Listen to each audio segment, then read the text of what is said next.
We ready? I now call to order the meeting, the February meeting of the Carson City Library Board of Trustees. Aubrey, would you call the roll, please? Board Member Elizabeth Abarca Anya. Here. Chairperson Sandy Foley. Here. Board Member Pam Graver. Here. Board Member Phyllis Patton. Here. Vice Chairperson Diane Solinder. Here. Okay, thank you. Okay, everybody's here. We have no absences, and we do have a quorum. The general public comment, I will read this very quickly, may skip some stuff, but it is important that we have this. Members of the public who wish to address the Library Board of Trustees may come forward and speak on any topic that is relevant to the Library Board authority. We respect the right of citizens and staff to present differing opinions and views, so we encourage the ability for the public to comment. Okay, if your item requires extended discussion or action, you may ask a member of the board to place it on the agenda for a future meeting. No action may be taken on a matter raised under this item of the agenda unless the matter is noticed on a board agenda as an action item. So, is there anybody who would like to speak? Nope. Okay. All right. The minutes for the last meeting, do we have a vote to approve the minutes, or is there anyone who feels the minutes need to be amended? I'll move to approve. Okay. Aye. All right. All those in favor? Aye. Okay. I think our agenda will probably stay as it is, but if we need to, we will modify the agenda, take things in a different order. Is there a member of the Library Board of Trustees who needs to explain any contact with the public regarding an item on the agenda? Nope. Okay. We're down at number 7, which is the Library Foundation report.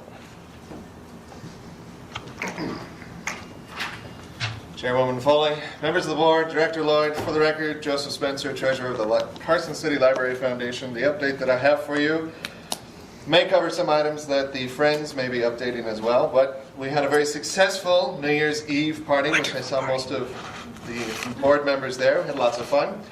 We brought in a total profit of $3,831.46. And the split between the two organizations is $1,915.73. We also did finally receive the check for our efforts for the Seroptimus Golf fundraiser in the total of $1,800. And a combined activity between our checking, savings, and investments brings the current foundation accounts to $26,781.91. Please keep in mind that about $10,000 of that is going to go towards the LSTA grant, should it be accepted. And when it is accepted. Should it be accepted. And that will be the foundation's contribution towards the LSTA grant as well. At our February meeting, we had two new members voted in, and our board is increasing. We are continuing our strategic action plans and discussing several new possibilities for fundraising efforts on our part. That concludes my report. Are there any questions regarding the verbal report that I've just given in quick succession? No, sounds good. All right. Friends of the Library. Okay, my person who's supposed to do this is not here. I thought she turned in a written report, but that's all right. I cannot compete with Joe anyhow. Between the January meeting and February meeting, the Friends had a meeting, and I had the budget director give me a specific, just what the bookstore had done for the first 6 months in operation. We are averaging over $6,000 a month in sales as a bookstore. Of course, we do have expenses now, which we did not have when we were here, but they're nowhere close to that amount. So we did give Cena the additional $10,000 or $9,000 that she had in her original request from the budget, and we upped it to $10,000 because we were feeling so good that day. So now she's got $1,000 that wasn't assigned, so hit her up for it. But the things are going well. We are scanning again. We had discontinued for a while because the scanner we were using kept breaking down. So we finally just got rid of it and said, we're not doing this anymore. We've been doing this for, how many days have we had that now? A week maybe? Fridays, yeah. The library found us a laptop that was not being used and a scanner, so the girls are busily scanning again. And so that will pick up, that will get some of our books that are just burying us out of this area, and somebody else will be getting use out of them, and we'll be getting a little bit of money for them. We are going to start packing up the books that we acquired in the large donation last December, tomorrow, and we'll see how well that goes. We are having a book sale on Valentine's weekend. Starts on Friday the 13th. 13th, 14th, and 16th, since that's President's Day, on kind of a holiday. So everything will be buy one, get one free, or half off. I forgot how she worded it, same difference, whatever. And those of you who are members of the Friends will get an additional 10% off on Friday if you have your membership card with you. Our author evening for February is a poet, Mr. L.E. Hart, and he will be there on February 12th. Couldn't get him on Valentine's Day, but close enough. He's going to be discussing how he came about writing his book, how you write poetry, how he got to the point of writing his book, and he's going to pick a member of his audience and give them a free customized poem at the end of the evening. So if you want a poem written for your better half or whatever, come to the event on Thursday the 12th starting at 6 o'clock. Wow, impressive. Okay. All right. We are on option 9. So does everybody who needs a copy of the supporting materials, does everybody have one? Because there are some over there if you don't. So, okay. All right, good. I'll just I used to do this in school. Joe, first of all, if I start messing up, I want you to stop me. Okay? I'm counting on you. So, oh yes, I do. Well, if I start looking at you with that deer in the headlights, is this okay? Then stop me. Okay? All right. What we're going to try to do, our next item is a discussion and possible action on the Moss Adams Carson City Employee Efficiency Study and recommendations. And so what we've done basically is come up with, we've seen the efficiency study, and I'm assuming that everybody here has seen it or read the pertinent parts to it. We've come up with 5 possible options.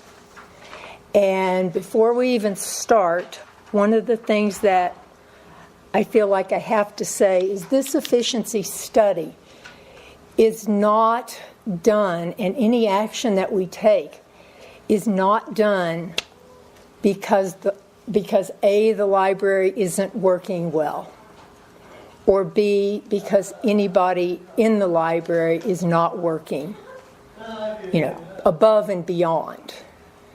This is being done because things change.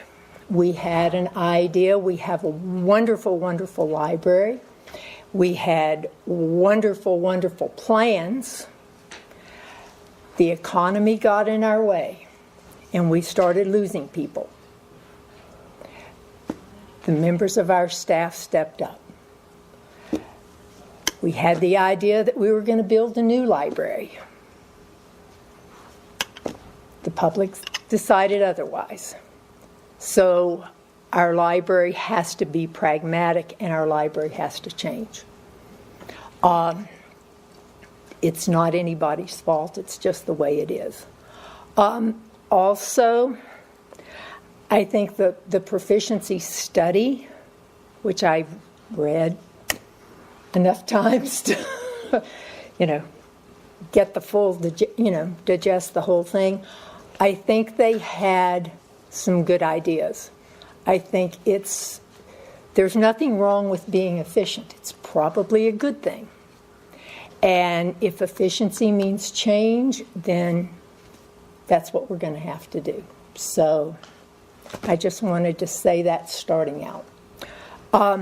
What we're going to do, if you have, does anybody else want to add anything to the public comment?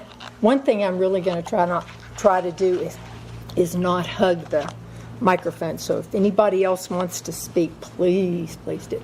I just want to describe what documents are in this portion. It's a pretty thick portion. You have the efficiency study options is number one. And this is a combination of my discussion with the different board members here at different times on different options that they thought would be a solution to these different issues. You then have the board action or request for board action from the Board of Supervisors and the large 43-page Moss Adams report. Then you have the minimum public library standards for Nevada, which is 4 of those pages. And on your front page where it says efficiency study options, it describes how that applies to what we're looking at. And then you have the job descriptions and you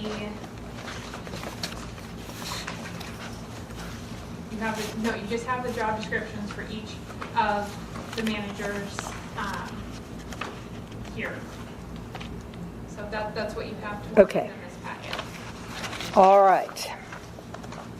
Okay, what I would like to do now is start with the efficiency study options, which would be the one that's targeted here under action items. So is everybody there? Okay. Are you need... That's just my copy of it. Yeah, but they've changed. That's the one. Yeah. Okay. Everybody? And I just wanted to add one more thing, so Sandy and I did discuss this, but that the whole board knows. If you have questions that you want to ask of staff members in those positions, feel free to make that request. Okay. All right.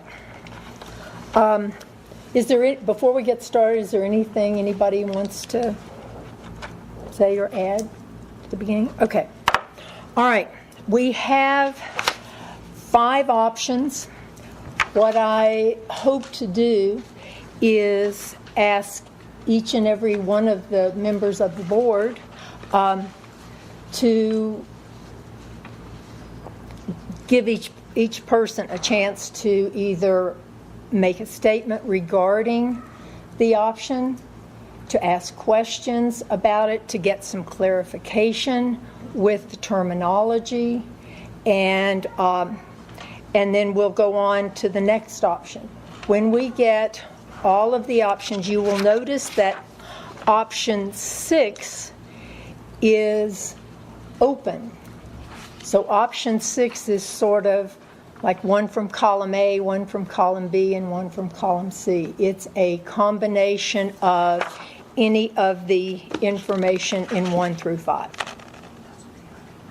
Okay, so that's why it just says combination there. After we have gone over all of these, what we'll do, and Joe, tell me if I'm on the right track here. We will go to each option and then have a vote, or if someone wants to accept option 1, they can make a motion that we do that, and then the rest of the board can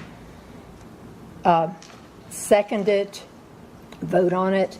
If nobody seconds it, then we'll go to option 2, Or if nobody wants to accept option 1, then we'll go to option 2 and 3 and 4. I'll note that you've got a lot of flexibility. If, for example, any trustee makes a motion on an option that of the choices really is one they want to focus on, that trustee can condition her motion any way she wants to condition that motion. You've got that flexibility to put conditions on your motions. And if, with respect to option 6, it's something that doesn't resemble any of the options that are spelled out in the public notice, my recommendation would be, and it may not ever come to pass, because if that's the case, it is so outside the box of the other 5 options, even with conditions. My suggestion would be that you bring that option 6, whatever it might be, back to the next meeting, rather Okay. than vote on something that arguably someone in the public would say they didn't get notice of. Okay. All right. If that makes sense. Shouldn't we go over all the options before we throw one out the Oh, yeah. window? Absolutely. Go Yeah. through all the options and have as much deliberation, exhaustive deliberation as you can. I think it'll facilitate the analysis and Okay, I missed that. it'll facilitate the process. Yeah. Yeah. Okey doke. Okay, here we go. All right. Option 1, accept the study and implement the following. Rearrange the duties of all managers, programming and outreach, and facilities and circulations, assuming different than current duties, would have the opportunity to perform duties of 2 new unclassified positions. Once individuals in these positions leave, they would be reevaluated and make CCEA jobs out of those particular new unclassified positions. Sina, first of all, who would like to, Pam, do you want to start, or Phyllis? Do you have any comments or questions about option 1? Maybe Sina can, this is all very HR type talk. Maybe Yes, Sina it can is. explain what does it mean? It's there for a reason. What does Yeah. it really mean? So the idea is to rearrange the duties so that we're functioning in a more efficient manner, so that we have more managers doing upper level, higher management tasks, and other managers doing the other management tasks and other tasks as assigned, so that there's just more efficiency in getting some of that done. Once they left, the CCEA, just for clarification, is Carson City Employee Association, and that's the unionized employee association that all of our non-managers staff belong to. Those are the 2 different types of employees that Carson City has, and so those are really kind of our only options to choose from. You're either an unclassified manager, I use that in quotation marks, or you are a CCEA classified employee. Okay. And just for people in the audience that don't know, CCEA, the Carson City Employees Association, collective bargaining unit, and you become part of that bargaining unit and a classified employee. Right. Is that under PERS, under the umbrella of Yes. PERS? Yes. Okay. All right. Madam Chair. Yes, please. So other than those words, non-managers, classified, association members, what does that mean in terms of how their life is different from someone that's considered a manager? So currently, right now, which the collective bargaining agreement for CCEA will change as of July 1st. So we don't know what that will look like for them in the future. But currently, CCEA employees, I believe 100% of their health insurance is paid for by the city. They get longevity, they get a certain amount of leave time based on how much they're working, how many longevity years they've been in the city. And then you also have, I want to say it's 65% of a spouse or Okay, so dependents certain are benefit paying. Yeah, package. there's a benefit package associated with that collective bargaining Is there agreement. is there job security involved with this too? I mean, they're not at-will employees, so yes, there is Absolutely. after probation, if they make a year of probation. The other piece of that, though, is, I mean, they can still be disciplined, and they can still go through that discipline process. Okay. Then for unclassified employees, you're an at-will employee, but you fall under the unclassified Umbrella. collective bargaining agreement. It's a resolution that basically tries to afford these employees, these salaried employees that are at will, some of the very similar benefits that the classified employees have. But as far as job security, once you survive the probationary period, a classified employee is not simply at will, but with respect to discipline, there has to be progressive discipline. You can't just come out and be draconian for first offense unless it's so egregious that it warrants a more severe discipline. So you follow that process, and they've got more protections as a classified employee than they would as a salaried managerial unclassified employee that doesn't have the same rights, including overtime pay rights. Is the benefit package somewhat equivalent? Yes, yes. It is similar. Thank you. So what is the fiscal impact of option one, plus or minus?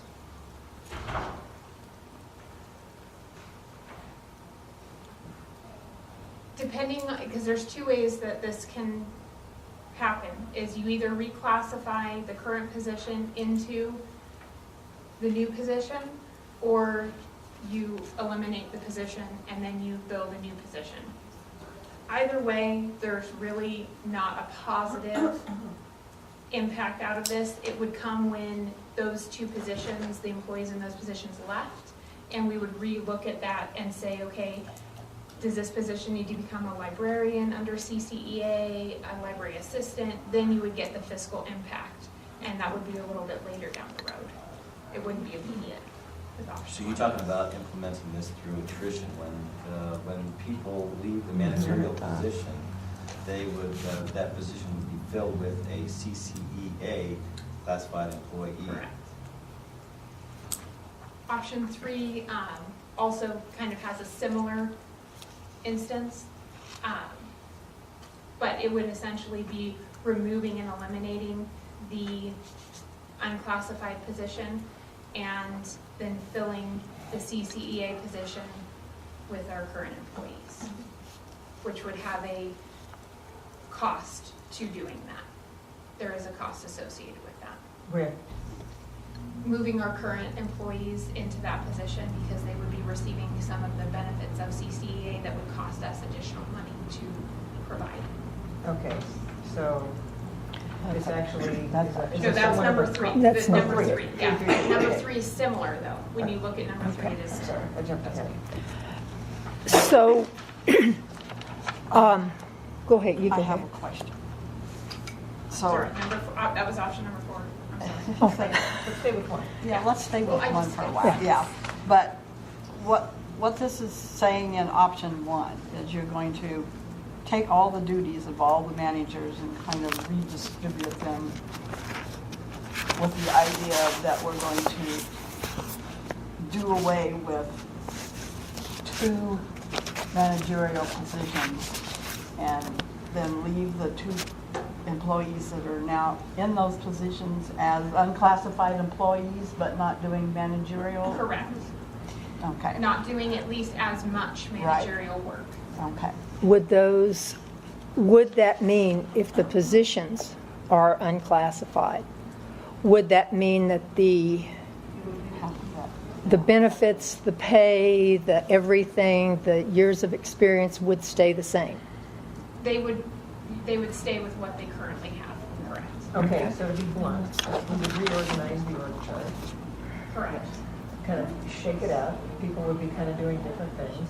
Nobody would be earning anything different from what they're currently earning. We would just kind of shift stuff around and not really make any kind of a financial impact. That is correct.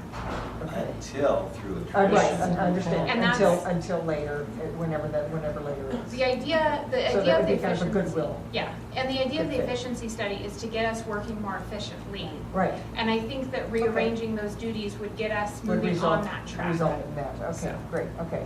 I will have this to say. This study makes great reading for a cross-country plane trip. And I did read the whole thing, all the way through. And it does not say that the library is over budget. It does not say that we are overstaffed. It just says we have too many Indian chiefs. And not enough Indians. So option one is within what they're saying. We're getting rid of some chiefs and making a couple more Indians for the time being. And to me, that's a good thing. Okay. I mean, and it doesn't, they don't say that they want us to cut our budget. No, This will down the road do that, I think. If over time you decide that those two positions don't need to be unclassified, then they could be filled with CCE8 positions that don't have longevity. Reflects the savings. And it will reflect savings down the road. Is that correct? Yes, and I'm trying to look at exactly how they said it, but they essentially said,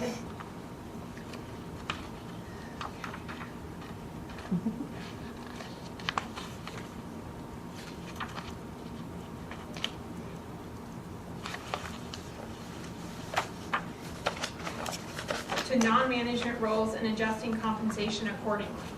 Right. We really, unless we move them to CCEA, cannot adjust the compensation accordingly. And in this situation, I think that it's appropriate for us to adjust the duties and then at a later time through attrition, go Do forward that and Right. get that savings.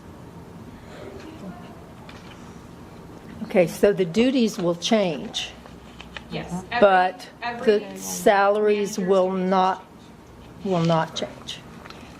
Okay. So the duties are going to change, but the titles are going to stay the same? The titles will also change. Okay, so that will Reflecting show, their new duties, exactly, that correct. will show that we are taking consideration the study to rearrange, and there are not that many managers, there are going to be only the needed ones, and the managers that are going to take over other duties are going to be working under one of those managers. Okay.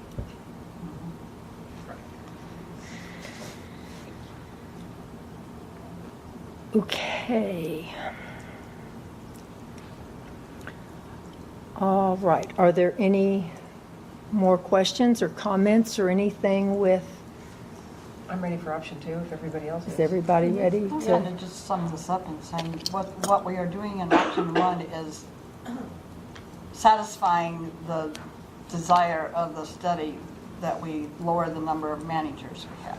We're not immediately saving any money. Correct. Yes. However, option two will help us do that. So, move on. Okay. All right. Option two, accept the study and implement the following. Move one unclassified MLS manager, either the business manager or the access services manager, to shadow the current adult services librarian from July the 1st, 2015, until the retirement of the adult services librarian. Upon retirement, the unclassified MLS librarian would assume the adult services librarian position. Unclassified MLS position would be evaluated and a new CCEA position created, filling the needs addressed in the efficiency study. Okay, so would you like to Tell us what that means? explain it in Okay, so layman's essentially, terms? we have a retirement, and I did speak with Susan, and she has made that pretty clear that she is retiring as of December. And so this allows us a little bit of time, but it's a defined amount of time rather than the one before that. We don't know when people are going to be leaving. This is defined. This is one of the positions, if you look up at the top, you'll see it starred, and that's part of the minimum public library standards. With a population of 50,000 or more, which we have, whoever is in charge of reference, the duties of reference, shall hold a credential of certified librarian. We don't have any staff at this library with a credential of a certified librarian, but a master's degree in library information is a step above that.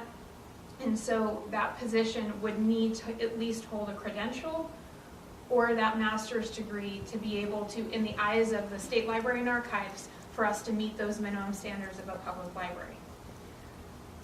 We can't solve this, use any of the other two management positions or the youth services management position to fill that, because then we wouldn't have that either in the youth services. And then the two other positions, the individuals do not have master's degrees, and so we would not be following state standard by going that route. And we all know how we love the grants that we receive from the State Library and Archives. We have to. So then the second piece of this is they do talk about needing a financial person. They don't necessarily describe it being a new financial person, like a new position in the study, but I think that this is a potential way to, one, save money, because if we hire at a CCEA position, it is going to be a lower salary than the individual that filled that position before, and we could potentially get our accountant or management assistant to do accounting duties and HR duties from that position.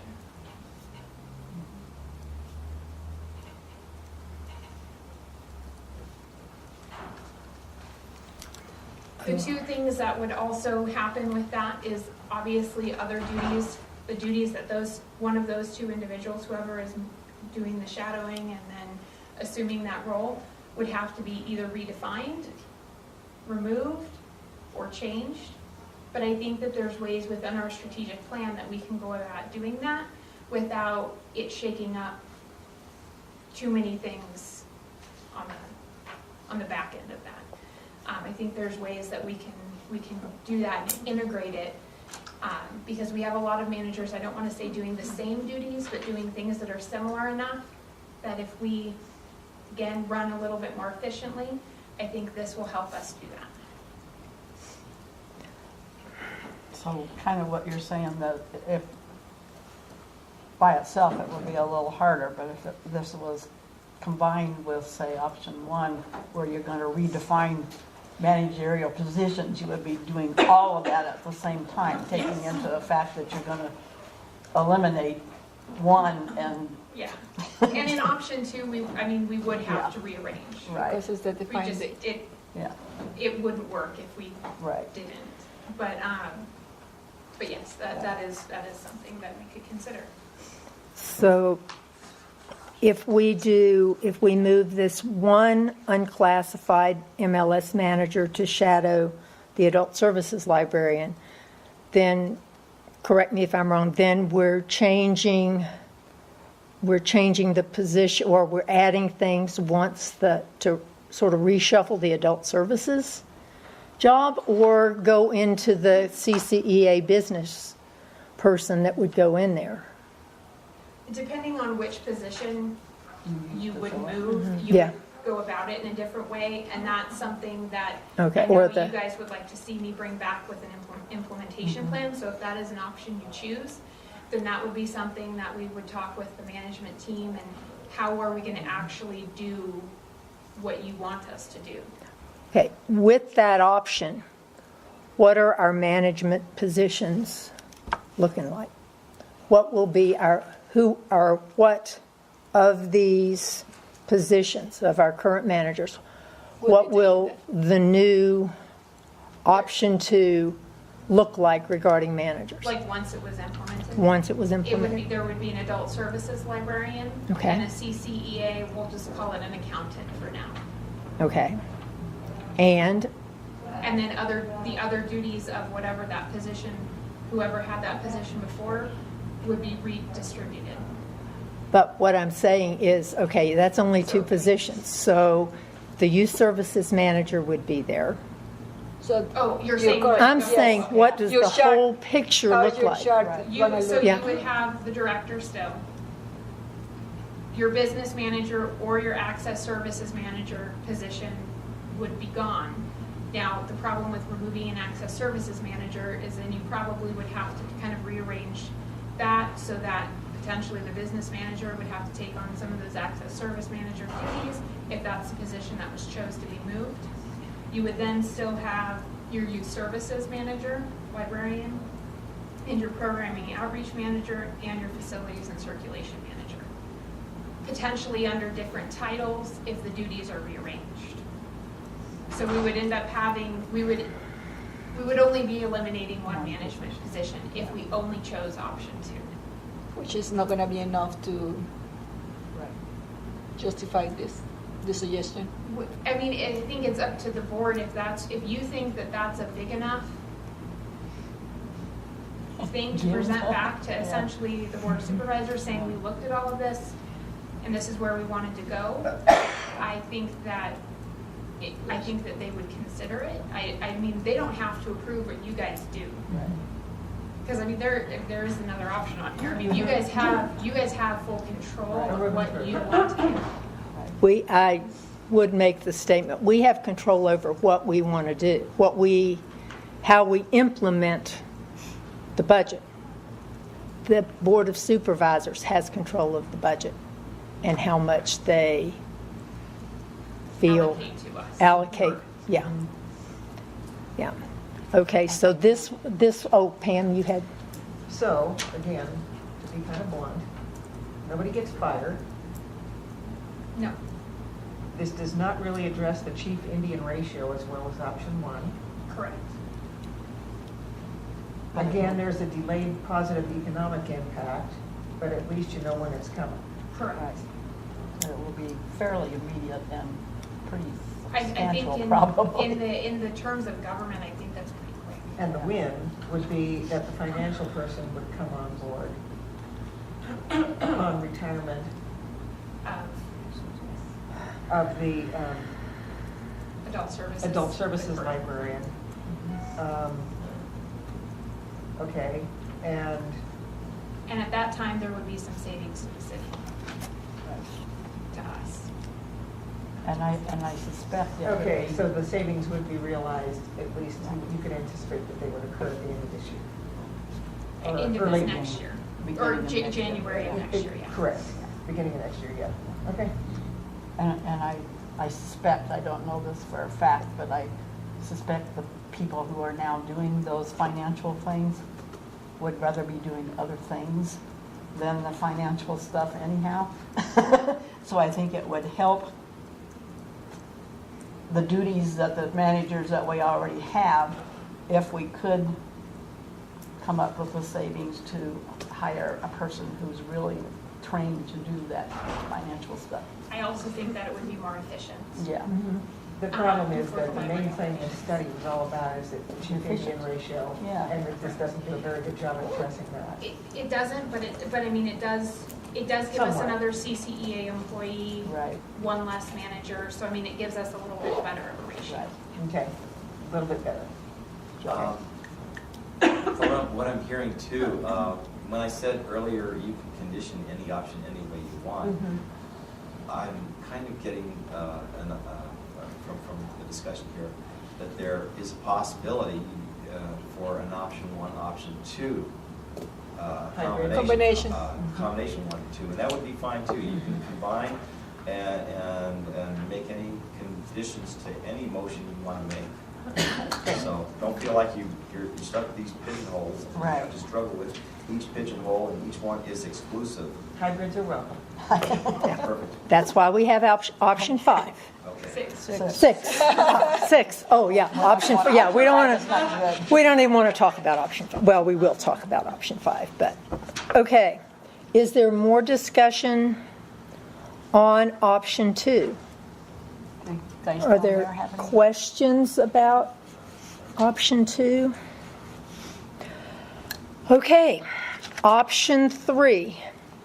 Accept the study and implement the following. Eliminate 1 or 2 unclassified management positions. Create 2 new CCEA positions. Spread the management duties to the other current unclassified managers. Remove lower-level duties and incorporate into the new CCEA positions.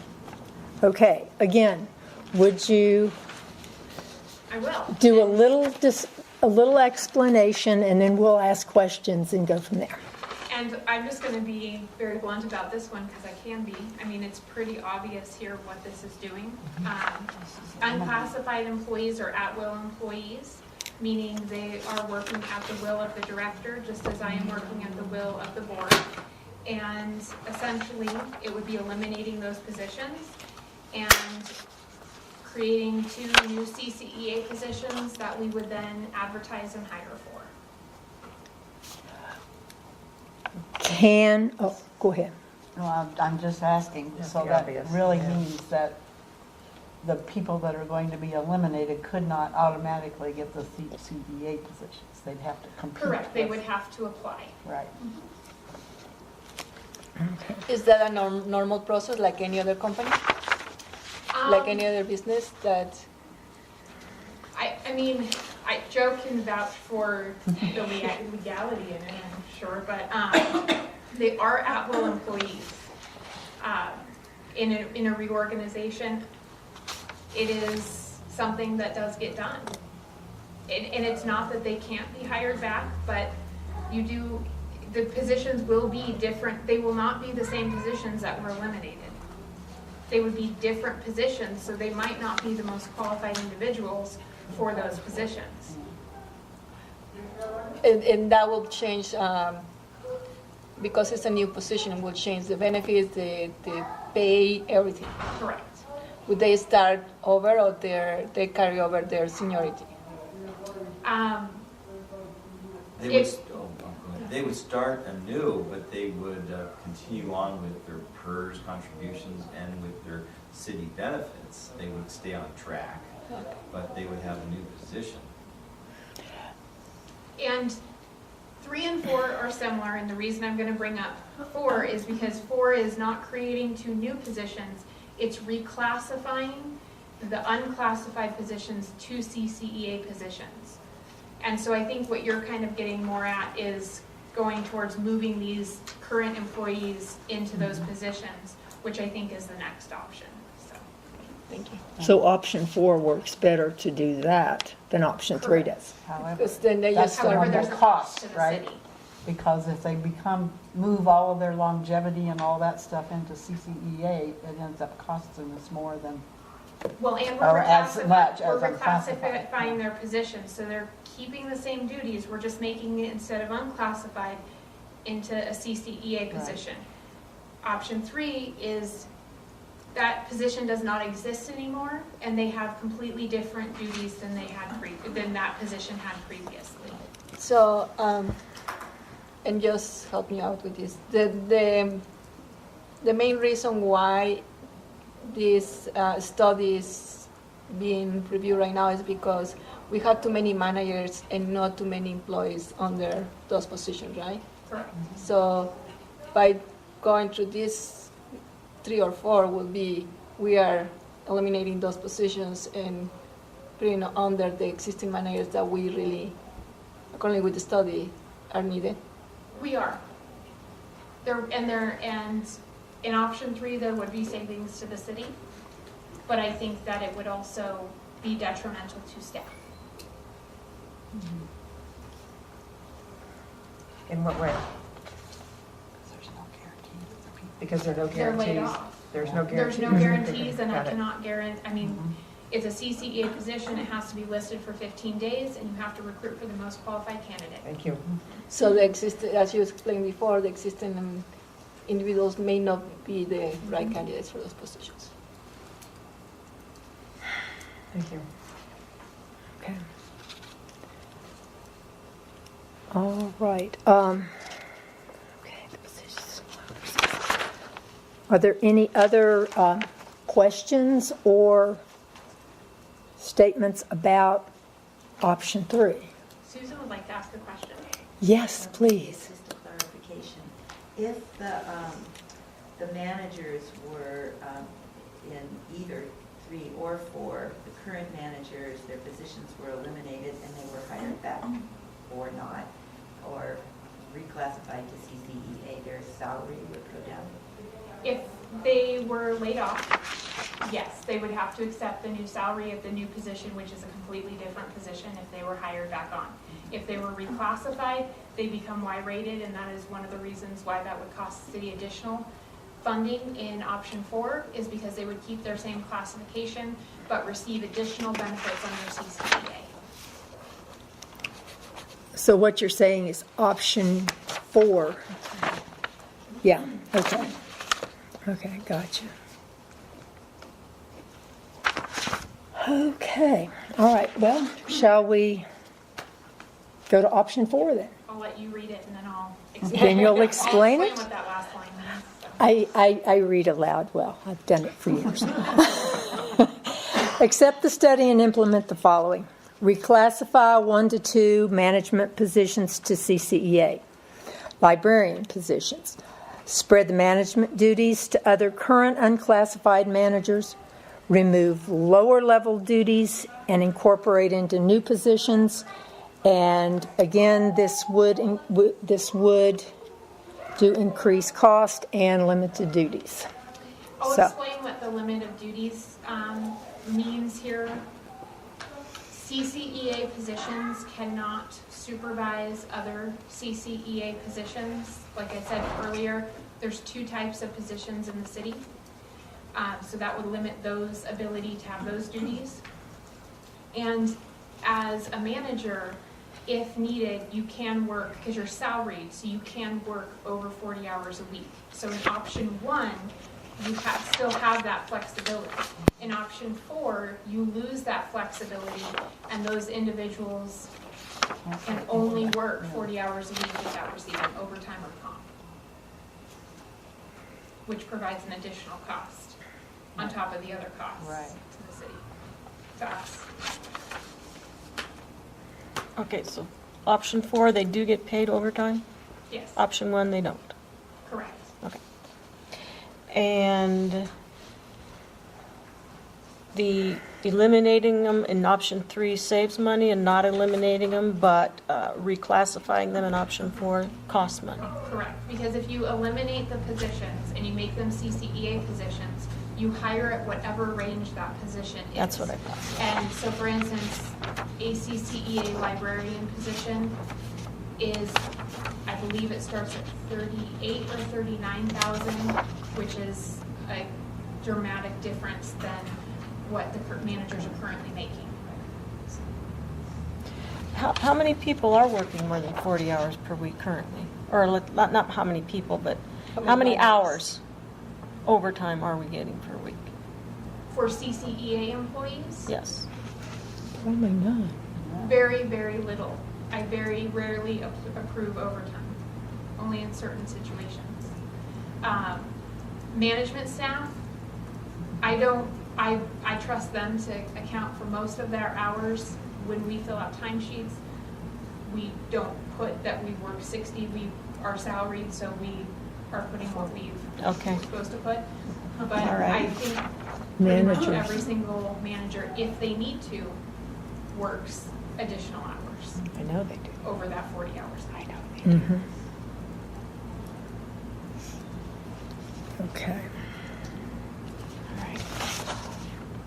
All right. And these, if we did this CCEA librarian position, would those people have to have an MLS degree It's, or an MLIS degree? it states something to the effect of education or experience. So they would not have to have that. If those people in those positions left, then I would say that you would recruit for a highly qualified individual with a degree. How does one interpret that? Continuing education credits? online courses, what? I mean, 20-plus years of experience working in a library is part of that. And really, HR and myself have full determination of what Okay. we want to interpret that as. All right. Okay, so it looks to me like, correct me if I'm wrong, you as the director can, if, we reclassify, you can hire a person, you can hire without opening the job with which one of these options? Any of them? So what I'm saying is if there's a different job, Okay. So, okay. can somebody who is currently, can you hire somebody who is currently working into a different job?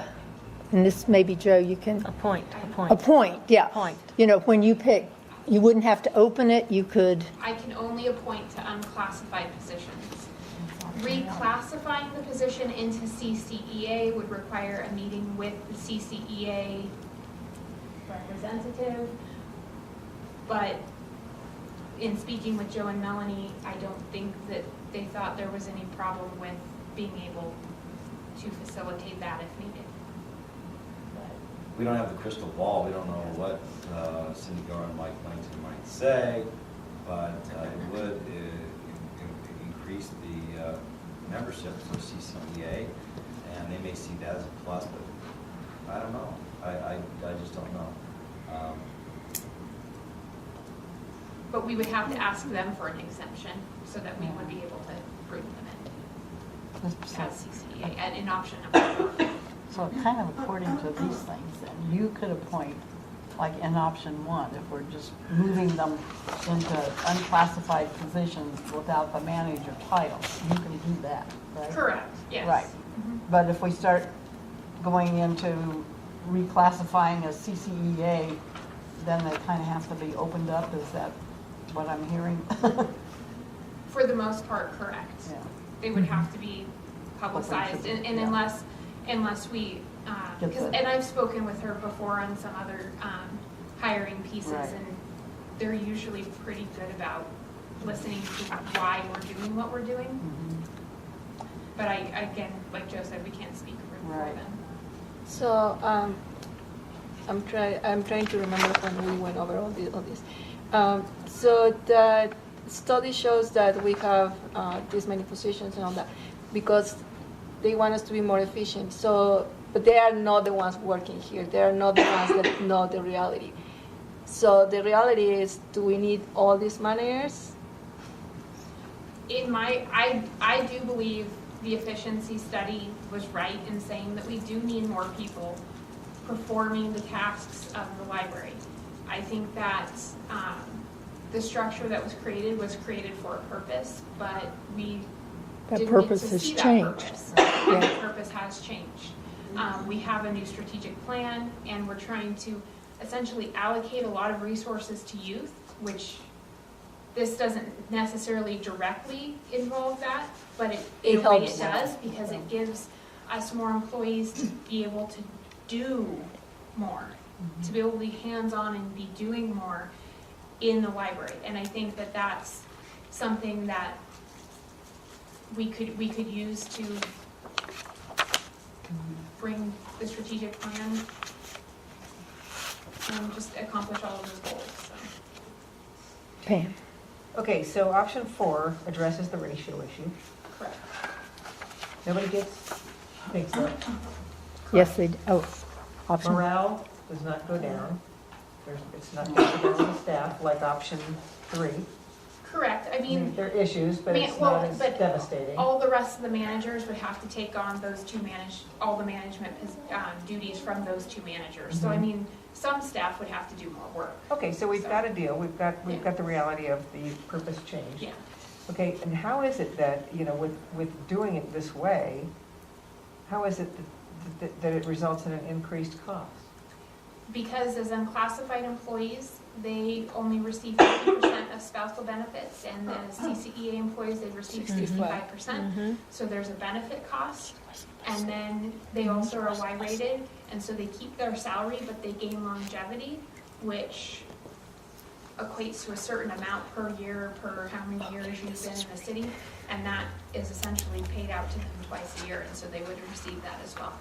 Oh, I guess I understood that the benefit package was somewhat equivalent between the two. It's somewhat equivalent, but CCEA, it's So- paid, more is paid out. Increased cost, I mean, how much, what are we talking? How devastating is the increased cost? Probably at least $5,000 each employee a year, which, I mean, we currently, that is not in our budget to be paying out. The Board of Supervisors would have to be approving that in our new budget. And the likelihood of the Board of Supervisors approving that in our new budget? Has anybody taken the pulse of the supervisors or managers that have to take on these additional duties? I have received some feedback from some of the managers based on their conversations. You are free to ask them right now if you want to. I mean, I would rather them tell you Yeah. than me. Would Anyone? any of you like to address that? I think it depends on what would happen, like for me. Oh, I have to say, oh, Heather, I'm the youth services manager. I think for me it would just depend on, one, I only have one full-time person and that's it that works with me. So if I was taking on more duties and that's all I had, you know, because some of the stuff, you know, if we can delegate some other things, that would be awesome. But personally, to be honest, that would just mean more hardship for our department if we just kept taking on but not gaining anything. That's just my personal. That's what I'm trying to find out. So, So let me understand. We talk about the flow chart, and that's how I think and how things happen. So if we are moving a manager from the manager position to another department, it's going to be these duties may be added to this other. They can't be performing any management duties. No, if but they're not- becoming CCEA. Right, but some of the duties that we're performing in this specific department will be added to the department that is gaining that person as a. But that's, I mean, in all of these situations, duties would be rearranged. They would have to be able to still stay efficient, because we couldn't put, for instance, human resources in youth services. That doesn't make sense. It just doesn't. Did I hear you allude earlier to that, that there's overlap or some element of duplication Of in the duties. departments? There is a little bit. We have cataloging, essentially in access services, but we also in youth and in adult services, there's still a little pieces of that because those managers are ordering all of those books. But there are different models of how libraries operate that can be changed, and those duties can be then put onto access services. The other piece then, though, is for access services to actually do all of that. They need to be doing less outside in the actual library, and they need to be focused more on those duties. Okay, and So if we get there's- the account person, that takes all that budget stuff away from the manager, so it gives them more time to do library stuff. Correct. So it's very helpful because rearranging all the functions, it will not affect so much what her name? Heather said about getting all these duties and be overwhelmed because she's going to have more work. So by rearranging, it's going to be more even. All the departments is going to be just changing the, 3 managers with this many employees, will be distributed evenly. So no one department will have all this work and only one employee. It will be evenly. Well, for instance, and I'm going to use Option 2 is an example, because in Heather's case, this is the only thing I could see that would fit. And if the business services manager, Tammy, if she was moved into that adult services position, then the school district liaison essentially should fall into youth services. That should be then an action of the youth services manager, and then she would have to potentially, some of her duties that she needs to get done would then have to fall onto other staff under her, but that doesn't mean if some of these scenarios are combined, that somebody else isn't working with her to give the youth services more staff. Heather, how much time do you spend on budget stuff? Well, my thing is, my budget consists of two sides. I have programming and the book budget. And, but it's kind of one of those things where it's important as the youth services manager to know what books are going into your own collection and having a say in what books that go into your collection, say for programs. Yes. So it's one of those things. It's like, they're both very important to my department. But yeah, but I have two sides. It's not just books and it's not just programming. Well, and one of the pieces of being an unclassified employee is FSLA federal law gives you essentially an exemption. Part of that is controlling your own budget is part of that. And I wouldn't say that taking away budget duties from, per se, youth services completely, but the managing of the grants, the accounting, those different pieces. Right. Currently, we have Debbie Honey on board that's helping with that, and then Tammy, who's running these reports and doing some of these pieces. Those are the pieces that if that's taken care of by someone who knows what's going on and can facilitate that in an efficient way, it makes Heather's job a lot easier to do. Because then, I don't have to worry about the grant part also, and then how much did I spend, there's someone else helping. And then Kathy, in Kathy's role in Access Services, we receive a lot of invoices that have to be entered into our system and processed so that in Polaris, which is our catalog system, is what we call it, so that budget, the book budget balances, that's the biggest chunk that we really have besides salaries is that book budget. So to get someone in here who can enter those invoices, so then Kathy's team doesn't have to do that, makes her job easier to do. So basically, we need to pick an option that results in an accountant. It would be nice. Make things a lot easier. Okay, that was a diplomatic answer. Well, for instance, this is something that Tammy has kind of tried to do when she was interim director. It's where we've been trying to get to. It's a little hard when we are not provided with additional budget to do so, but I think that this potentially could be an opportunity for you guys to fill that in the efficiency stuff. Think of the word. I will say, as a practicing librarian, Heather is 100% on the money when she says that she needs, and Susan the same way with adult services, the librarian desperately needs to be able to know what the books, that's a huge job.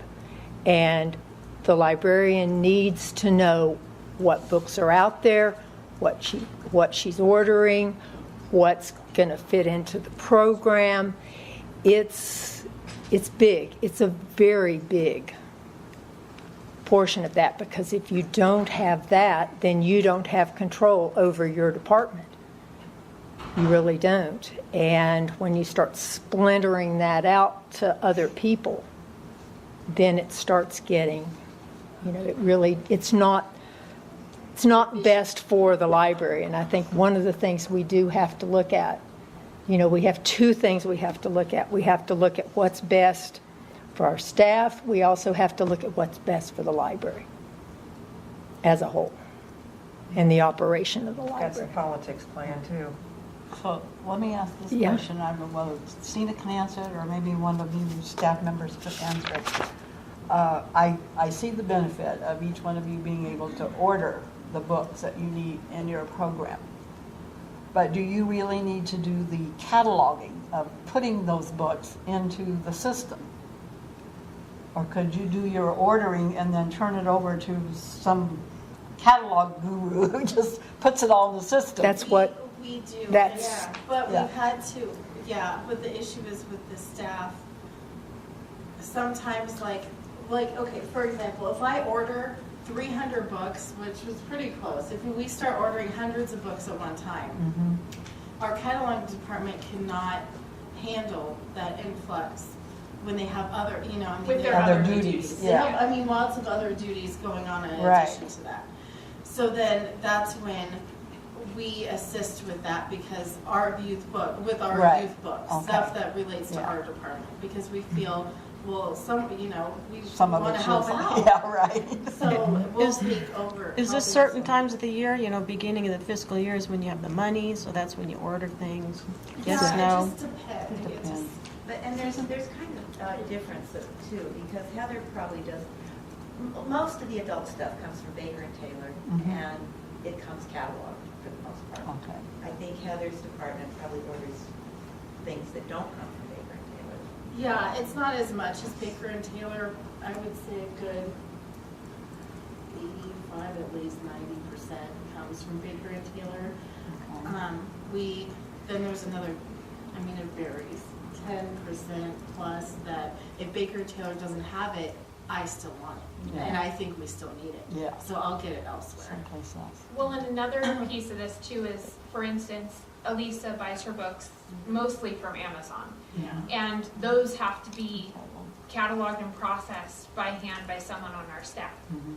Currently, there is nobody in cataloging and with those three individuals who speak Spanish. And you kind of need to know how to read and speak and understand Spanish to catalog books in Spanish. and to be able to catalog, So, so that's cataloging another is thing hard that enough. So we would there- have to look at. There's the piece of rearranging the duties, is, yeah.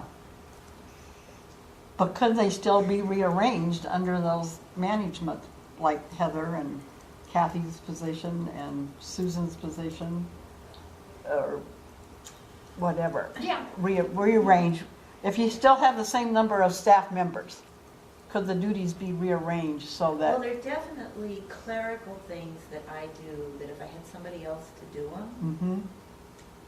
Somebody who wasn't the manager? Right. Yeah, a lot of, like Sina was saying, for Kathy, just because of the volume that she has to deal with, I do most of my own Polaris entering of invoices and things like that definitely somebody else could do. would that be the financial person or just another employee? It could be either, but I would recommend that it be The financial. somebody who knew the books and knew what was going on with the library's budget. Mhm.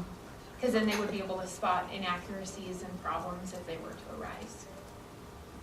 So if we could get rid of a lot of those kinds of duties to a financial person, then you would have more time to do your management jobs, right?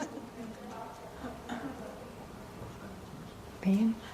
Is there some way that option 2 could be hybridized in a way that makes the chief Indian ratio addressed more robustly?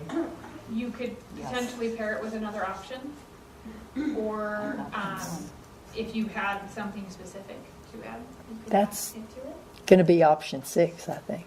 The combination or I think it's going to have to be a rewording, incorporating option 1 and option 2. We call it option 6.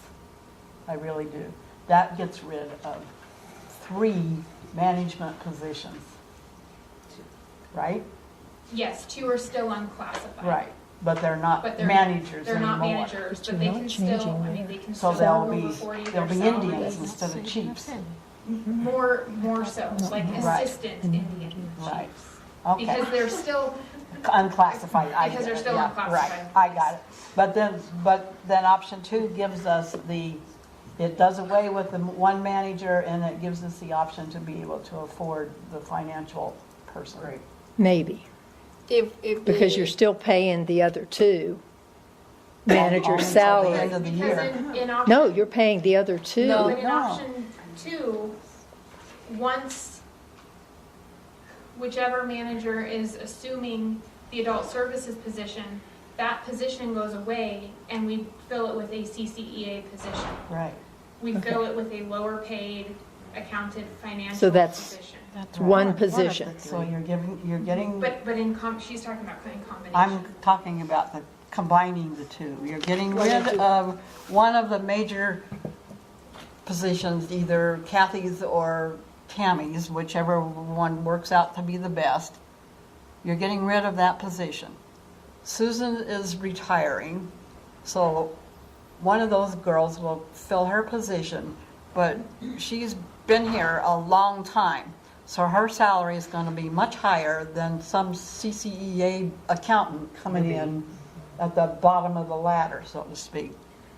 It would be, I mean, you could fill even an accountant 4 or 5 position and have significant And savings. have significant savings still. So we would be saving then at the beginning of January, in January. And if we do option 1, we would also be doing away with 2 other managers, but it wouldn't be doing anything to the cost until the people who are currently in those positions decide to retire or move on or whatever. And then we can look at lowering those salaries by bringing in CCEA that don't Yeah, have so the that's kicking. long-term Yeah, salary. but that part is, That's kicking the can down It's the kicking road the a can little down the ways. road. But they didn't tell us we had to make significant savings immediately. And I think that it would be appropriate for you guys to potentially suggest what you would like to do with that savings as well. If you would like to see it go to any other part of the library budget, or what you would like to see Right. with that savings. Or maybe after, Because it's not asking you to relinquish any Right. savings in the efficiency study. and there is a possibility then, after it's been going on for a little while, you could see whether or not you had the need for additional part-time help or another lower CCEA person, or,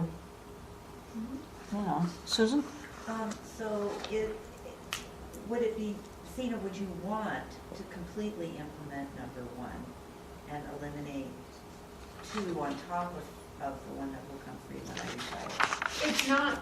It's not completely, the positions will be reevaluated and made CCEA if needed. If at that time, that might be 7 years down the road, we decide, no, these positions should stay management positions, or no, one needs to stay management, one needs to be reclassified, then we can, I think, make that decision. I think it's premature to say, oh, once they retire, we should keep one of them a management position. I think they need to be looked at Right. once they are vacant, Right. to say, Right. what is the library's needs at that time, and make it what we need it, Make it make need to sense. make it at that time. But immediately when it came to reassigning duties and all, would you? I still have to follow FSLA, and so we still have, like I said, it's like they're assistant Indian chiefs. I can't remove all management duties from them and still have them FSLA employees. And so we would rearrange those duties based on that knowledge. So basically what we are doing, and I think we got to be quite upfront about it, is we're trying to save 2 jobs here. 2 employees that have been here for a long time that we all know and have worked with.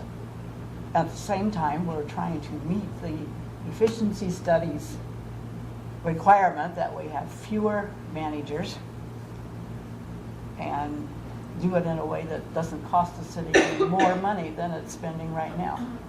It is called an efficiency study and not a cut the budget study. Right. So, I think that combination best meets that standard, we're rearranging duties to be more efficient. There will be some management positions gone. There will be savings within 6 months or so. I think that's Yeah, more like 6 to 8 10 months. months, but yes. Yeah, well, that's right, this is only January, so yeah, you're right. About a year. You're talking about 1 or 2. The big savings when Susan She's talking about- but I'm talking about combining. Okay. What do Okay. you guys think? Um, There. All right. We're just going to gloss over option 5 because We can't we afford can't. to do that. Option 5, I'll read it. It's to not accept the study, and Sandy has already 5 words. stated why that is probably not a good Can't option do it. for us. You That's can't not a do good it. option. Okay, option 6 is what we're looking at as far as combining things. This is an efficiency study. It's an efficiency study to make the finances more efficient. It's also an efficiency study to make the jobs that are being done in the library more efficient and more in line with what they're supposed to be, and a way, it makes doing more, it's With less. doing more with less or doing more with what you have. And I think we have to look at both of those because, I'll be blunt here too. The Board of Supervisors spent $50,000 on this study. They also did a very detailed job description of every job.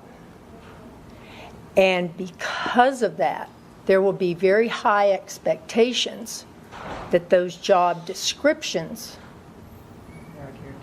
are adhered to. And right now they're not in a lot of cases. And it's not because people aren't doing a good job. It's because they're not doing the job that's The title they have doesn't match up with Right, the job right. descriptions. And that's so- what the rearrangement is all about. Yeah, but there is a financial efficiency and there is a personal work efficiency. And I will tell you with this Board of Supervisors, they will be looking at both. And I think we need to look at both. And I think we need to think of two things. We have to look at what's best for the library. That's what, they didn't hire us. They dragged us in here. So we have to look at that. We have to look at what's best for the library. And we have to hopefully do what's best for the staff. And you have to look at both of those, and you have to look at finances and job descriptions and flow charts and what everybody's doing. And, I've done this in the school district. I've been on the other side of it in the school district. And kicking the can down the road is not something kicking the can down the road for a little bit is one thing. But we tried with attrition for things, and it involved the libraries in the district. And we tried with attrition, and they said no.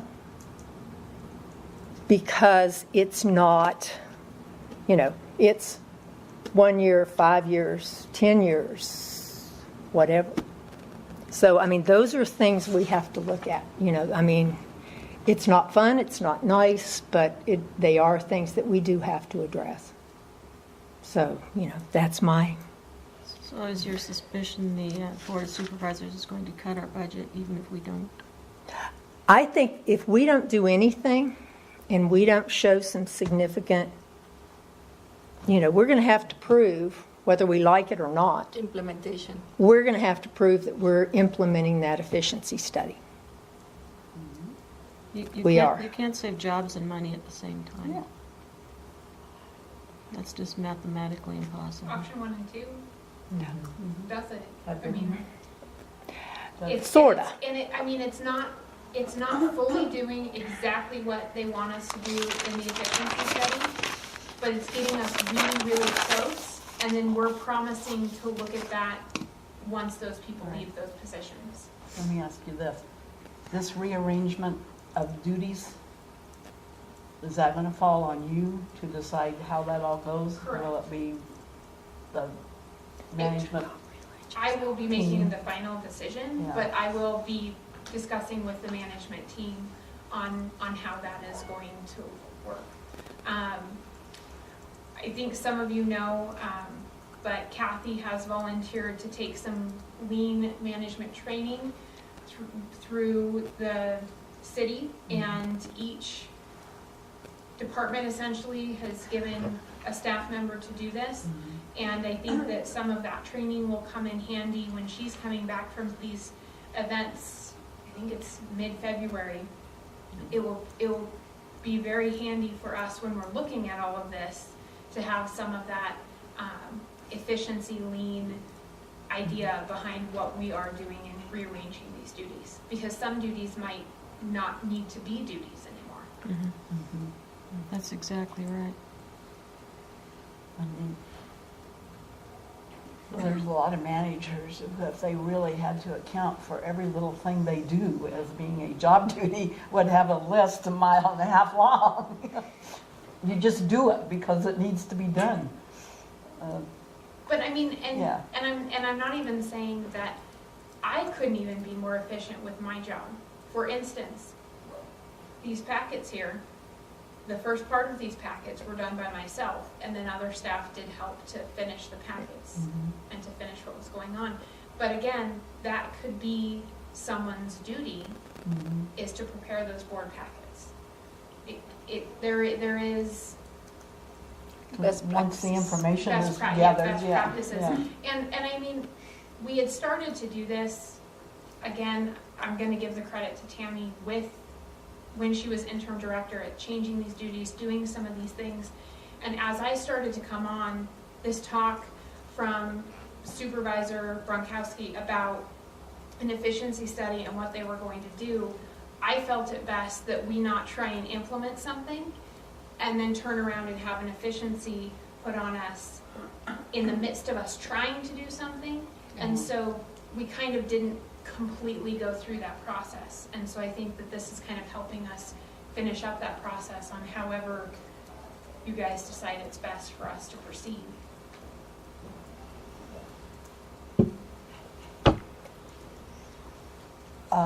Let me ask Joe this.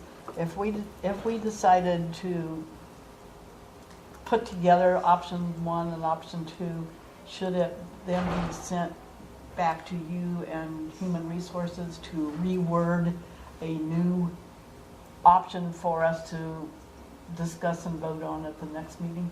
No, I think you can go ahead and do that today. Option 6, you can do a combination 1 and 2. And, yeah. So what if we did option 2 and include bullet number 1 of option 1? You can do that.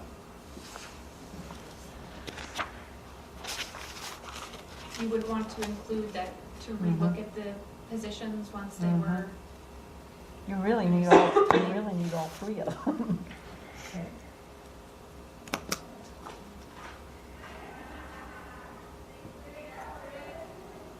Well, I mean, you wouldn't necessarily need number The 2 middle one, because number They're Number kind of 2 is redundant. just a Number 1 is description kind of of what's to happening. take care Right, of we're 1, redundant. yeah. Exactly, so. So 1 and 3 we would have to have, Why wouldn't you have to have number 2?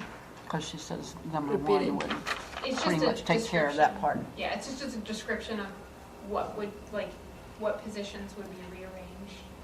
Is there anything in option 1, if we said we're gonna do 1, and we're gonna Bullet do 2, 2. they're That's- mutually exclusive, Explain could we just number like to 1. mesh the 2? I don't see why not. Okay?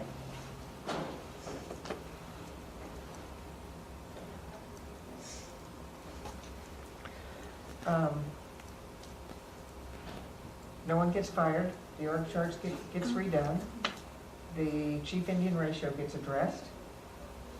Let me see. there's money saved, both immediately and long-term, kind of fuzzy. So we get some immediate and we get some long-term. Well, immediate, like 5 minutes. Well, Yeah, right. Post it. and in the I long mean, term, Definable. Right. even if we decided at that time in the long term, they were to stay on classified positions, They could still be. This there would would be still be, evaluation there would option. still be savings. Right. Because they would be coming in the bottom third of the range rather than in the middle third of the range where those positions currently sit. Right. So there would be savings there even if they stayed management positions when they left. Yeah, so you get the financial person, you leave the door open, little bit of wiggle room for evaluation. Nobody gets fired, Laid off. laid off, pink slipped, Yeah, whatever. whatever. Dismissed. I have to disclose that. You know, I bring baggage, I've been there, and that, to me, that's unacceptable. That Mhm. can't happen. It just can't, it's, I would not vote for that, I would not support that plan. And so meshing 1 and 2, what does that do to your guts, employees? Can you support the plan? Is it horrid? Is it just like, oh my God, What are you OMG? asking that for? I think it's Possible? It's got some, maybe some workable elements. Better than some of the alternatives. Heather, Elaine, I mean, does that, none of this is fun, that's for sure. Does that? This isn't going to change If anything we No. for combine anybody. 1 and It's 2 not going to change together, anything for anybody. what does that do to your guts? I agree with I that. know. It's It's not a playing game. I'm not waiting for it, I'm sorry. I mean, I would say it looks like everything's, 3 against 2. things are gonna be different. You're gonna come to job one day, come to work one day, and you're gonna have a whole different set of stuff to figure out how to do, and a new job description, right? I mean, it's gonna be kind of like taking on a new job, only you're in the same building with the same salary. Is that correct? We would still need somebody to supervise circulation. Yeah. But we would look at the duties and see where they best fit. And I mean, and duties would get rearranged. And I don't know what they would look like right now. Because I didn't want to assume that any one of these would be selected. I believe they're going to essentially ask me to come back with that implementation plan, and that's when we will sit down and go, okay, this is what we've been given, now we have some direction on where to go, what to look at doing. Sina, what is your opinion of these options and what would you choose as the library director? As a library director, I would like to not have to fire anyone. Yes, I know that. And so Neither do we. option 3, I think, is, like I said, the most detrimental to employees. I think that option 4 does fulfill, but it does cost the city money. And essentially, if we don't get additional budget, that means it has to come from somewhere in our budget. And our budget is tight, which you will see later this meeting. So I think that option 1 and 2, a combination of those, I think that we can make that work. I mean, from the options that we have and from what we can do, I think that's the most fair. But it's also beneficial to the library because we do try and make our operations more efficient by making these duties fit into the right places. So it can be seen as a win-win? So the concentration is, just to overstate it, to make a point, is personnel versus budget. Sorry, can you say the first part? Personnel versus budget. What was the first part of that, though? I'm stroking out. Objective. That's what Yeah, we, the objective is personnel, savings of personnel over savings of money. Yeah, we're doing both. I mean, I think that we will still see significant savings by doing Sufficiently this. significant. Almost potentially more so than even in option 4.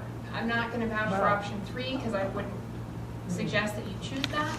No. But in option 4, No, it says I mean, increased there cost. isn't, but I mean, once those employees leave, you would see savings. But I think you will see more savings in option 1 and 2 combined because you have a high-paid management position becoming a lower-paid CCEA position. but That's you what- have Once they 2 vacate. management Once they positions. vacate. that are being paid. Which is But open-ended. Or see- they're not being as highly paid as the adult services position because of years of service. But they're still being paid as managers. They're in unclassified positions. They're not being called managers anymore, but they still have the same pay. So there's no savings there. No. The only savings in option one, Well, in is option one with- and two. I was combining Yeah. those two when I yeah, was talking about okay. it. So the only savings in combining option one and two. Would be Susan's salary and benefits, which is, I Right. think, a significantly more of a saving, because the other two managers don't make near as much. So they're closer to what a CCEA employee would make already. And so by having two of those in option, this is hard to talk about with them all sitting right there. It is, it's very In uncomfortable. option four, you have two employees that are closer to what a CCEA employee makes. So there's only about this much savings in each one. So you've gotten to about here, where you're looking at about this much if you choose option one and two. So I see that there's the potential of having more savings in option one and two than even if you chose option four after they were to retire. And or again- leave. Madam Chair, I'd like to at least throw out a motion so that we can kind of chew on it and see if we, Okay. okay? All right, in the light that option 3 is unacceptable. Do we want to wait for Diane? Oh, Yeah. I'm sorry, I didn't realize Yeah. someone had stepped out. Okay. Do you want to take Yeah. a break now? We're going to take a 5-minute break. We're going to take a 5-minute about that. Okay, Pam, you wanted to make a motion?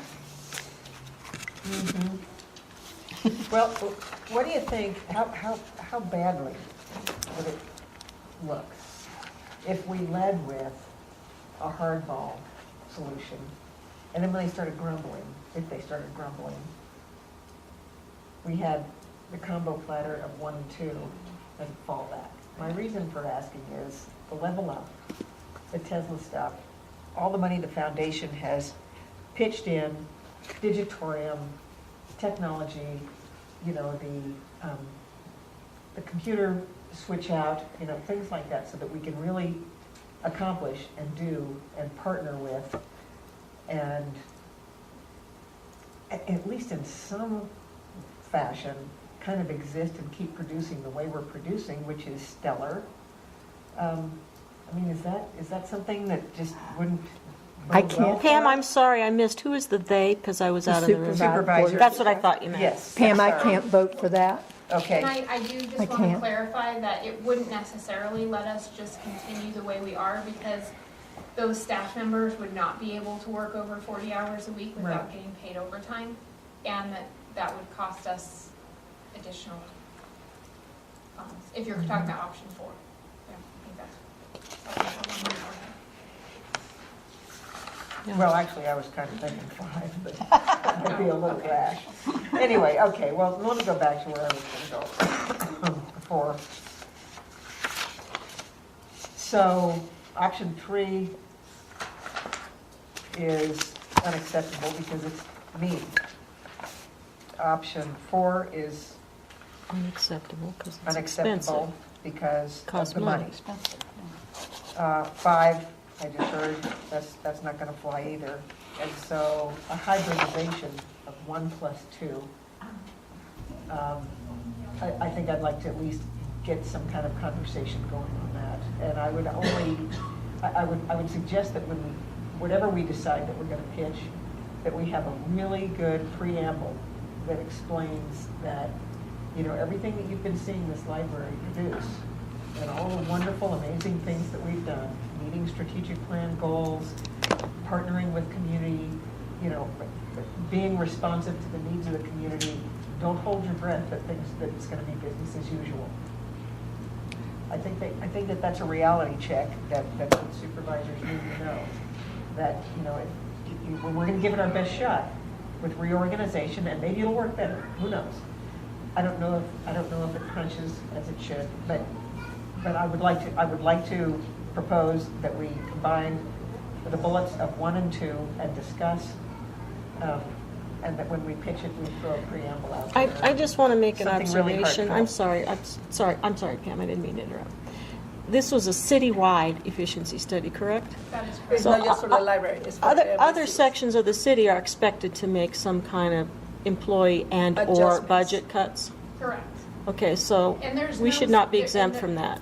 There's no specific budget cuts associated with the study unless there is savings from moving positions. Right, I understand that. But the two big ones were the city manager's office, where they've already implemented some of that, and IT has already implemented their new structure. IT had the ability to do so by having previous retirements and open positions. We do not have that luxury, and so we are trying to make the best of the situation. The city manager's office was able to, if you've seen in the paper, rearrange by moving the assistant city manager to become the director of the senior center. Yeah, I saw and that. moving a business manager from economic development, community development, into the city manager's office to assume some of those roles. Okay, and that was a reclassification, so it changed the salary, just like we're talking about here? It saved an entire assistant city manager Okay. position. However much that actually is.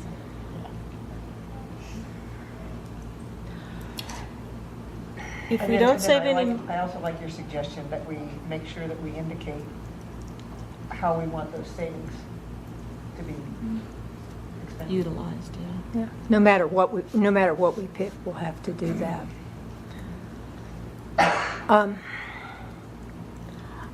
I'll be blunt here. I would like to see a combination of option 1 and option 2. But I think what we have to look at with efficiency is that these two unclassified positions in what we're doing, that's really not changing much.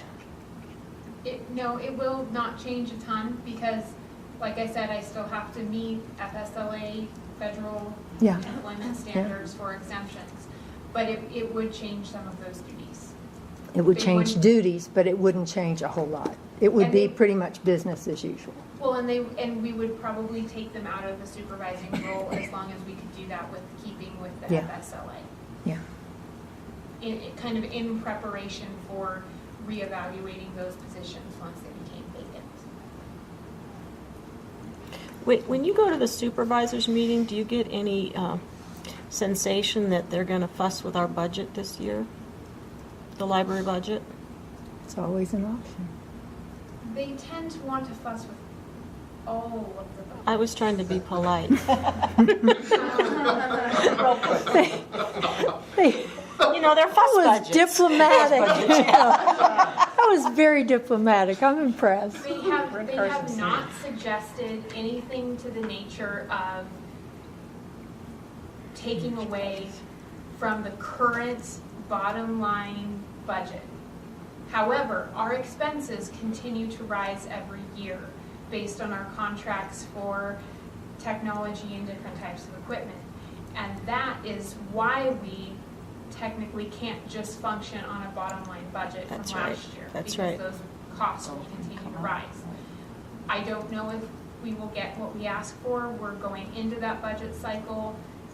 We haven't quite gotten to that point yet, so I'm not quite sure what they want to do. I have the feeling that as long as we can function within our budget, they will be really happy. Well, the reason I ask that is because even though we get to decide what to do here, they're the ones that pay the salary. So if we don't make some kind of adjustment, they're going to say, well, we paid for this $50,000 study and you guys didn't, do a whole lot. We did. We changed our city manager, or whatever. And I understand that they had a lot of wiggle room and we don't.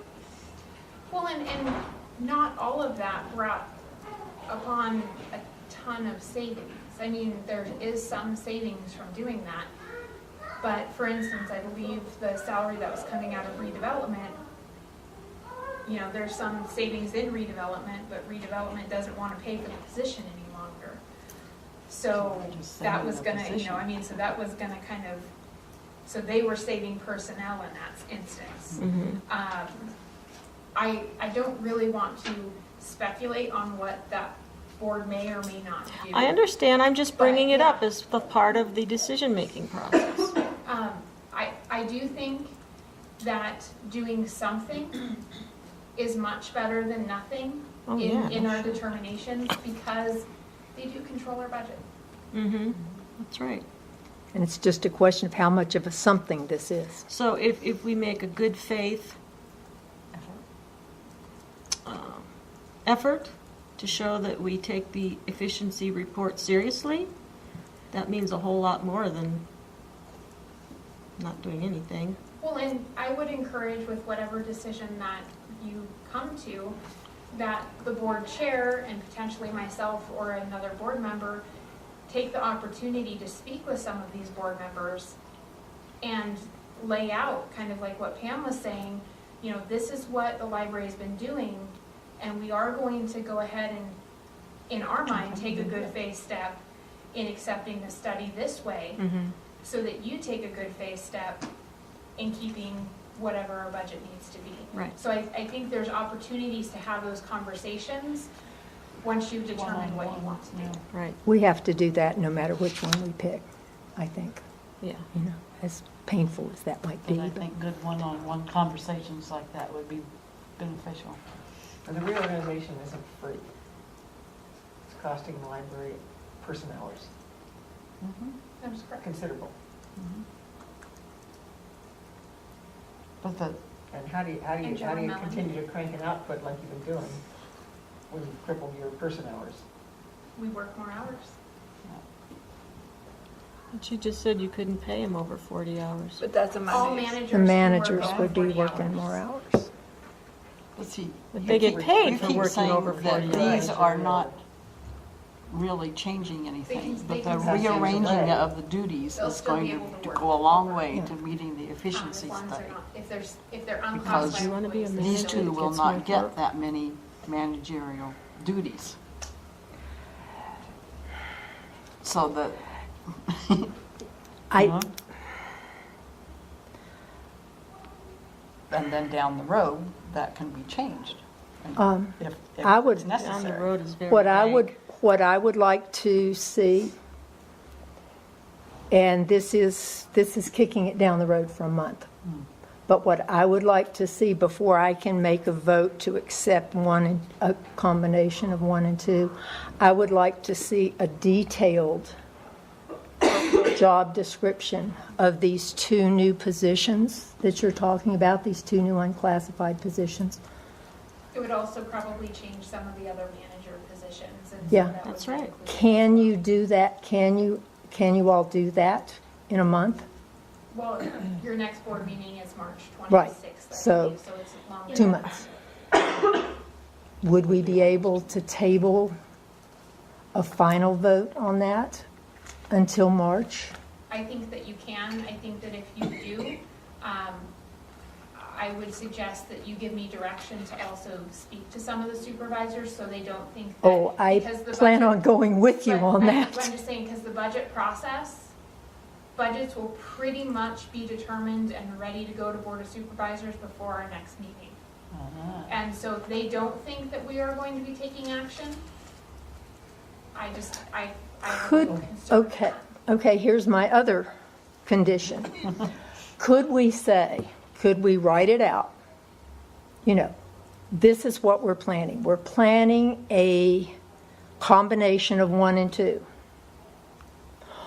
On the condition,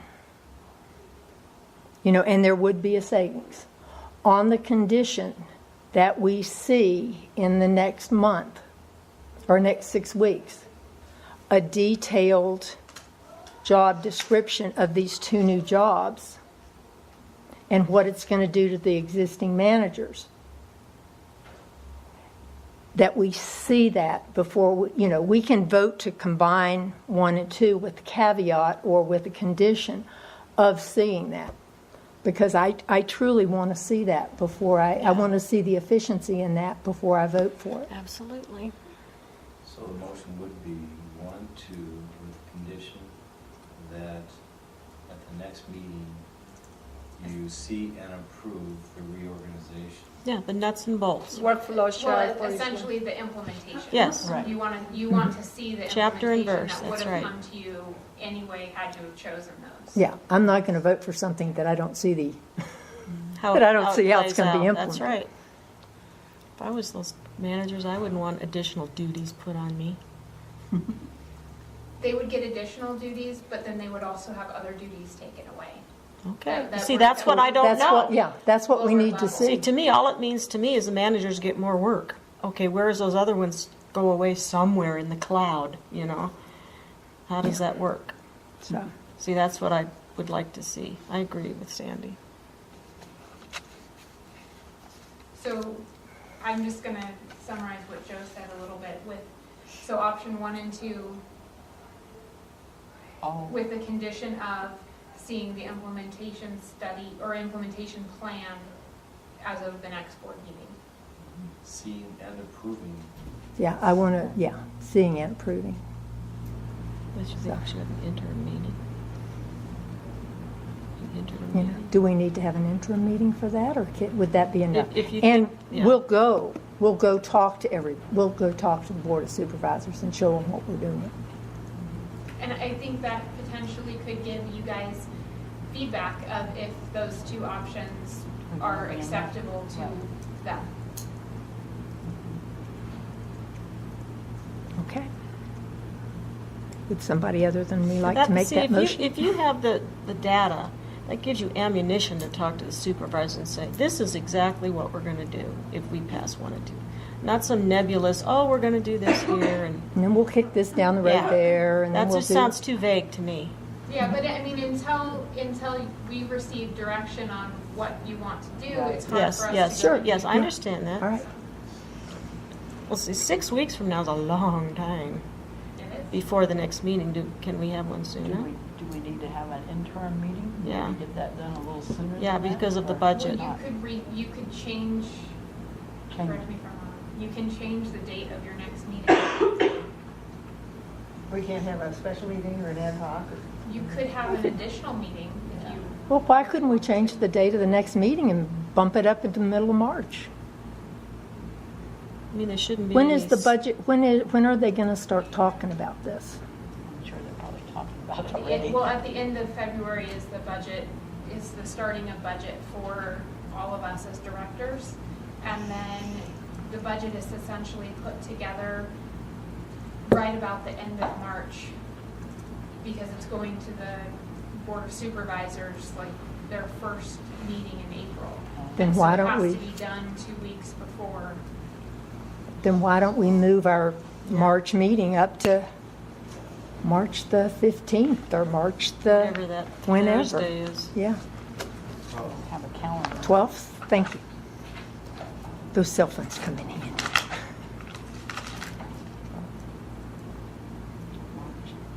Yeah, that's a month from now anyway. Yeah, that would be Yeah, a month. that's a Plenty of month. time. It's 5 weeks, actually. And there are not a lot of, there's, you're going to have to do a job description of those 2 new jobs anyway. Well, and yes, and we'd have to do And- all of that for an implementation plan. Exactly. So I would like to, personally, I would like to see it before I vote. I think the managers would like to see I think it the too. managers would like to see it. I would like to see it. So, let me attempt to make a motion here. Okay. I make a motion that we accept the study and implement the following. And that is all 3 bullet things in option 1 and both bullet things in option 2, with the caveat of coming back, Condition. the condition, whatever you want to call it, of Yeah, coming like- back at a meeting on March 12th to see the rearranged duties of all the managers, how that's going to affect everything, and voting on that, and then voting on this whole package at that Yeah. time. Seeing I would just add, seeing the duties of all the managers Right. and these two new positions, these two new unclassified positions. Which would be the encompassing implementation Right. plan and how Right. that would work. Mhm. And the moving trustee Discussion? accepts that amendment to the motion? Yeah. Could that include the workflow for each one of the positions? Or it's like the job description with the workflow from A to Z? You can ask that it includes workflow. Yeah, could that be included? Yeah, I that would think be you a would part have of to it. amend, Yeah. Can you do that, Aubrey? or make a new motion. Yeah. Okay. Okay, okay, Want me to let's start all over? start over. Okay, I make the All right. motion that we accept the study and we implement the following.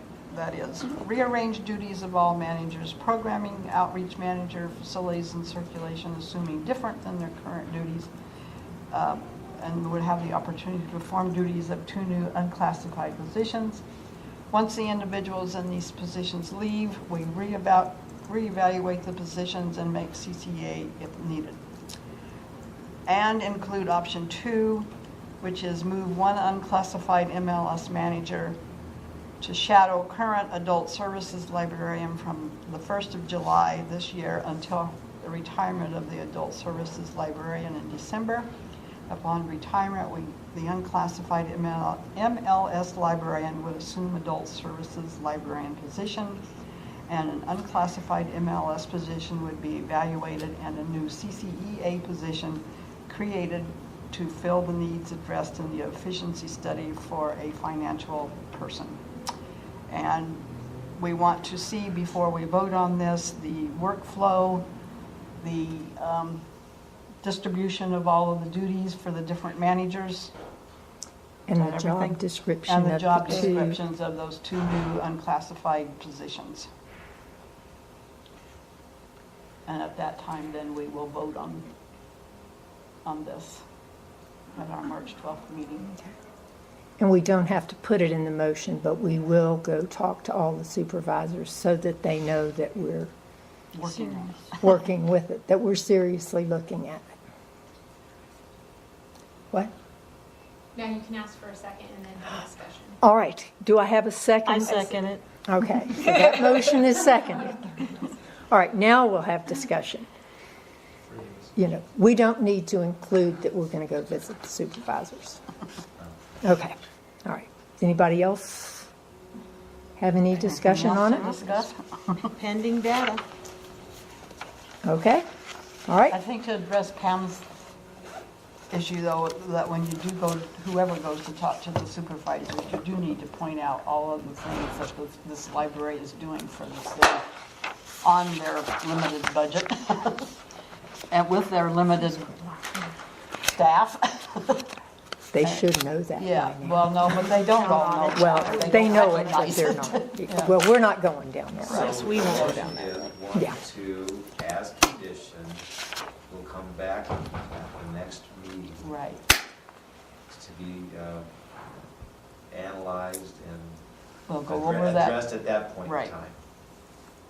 You haven't called a vote on this yet? No. Okay, No. we have a second. It's been moved and seconded that motion be accepted. All those in favor, say aye. Aye. Opposed? All right, Okay, that's what we're doing.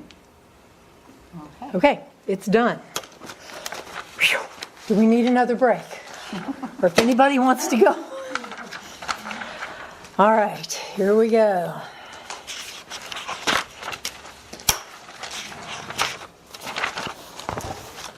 All right, wow. You running out of film? Okay, our next item on the agenda is the discussion of the Carson City Library Annual Report and highlights of activities in 2014. Sina, I will try and keep this thank you. brief. You have the annual reports in your packets. You can read them. I highly suggest that you do. I would also like to bring back an acceptance of the annual report at the next meeting if there are any changes that any of you would like to make. But again, take time to review it. And in the meantime, some of you guys had seen this at one of our previous meetings. It's only about 5 minutes long, but it's something that I think is very important and very poignant in what we've done this last year in creating learning pathways for our students from formal education to out of school time in science, technology, engineering, arts, and mathematics.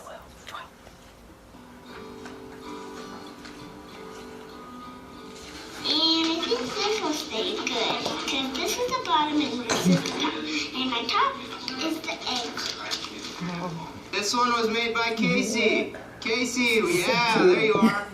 Wave at us, yeah. So she's got a fancy one here. It's got a parachute and everything. All right. Oh my gosh.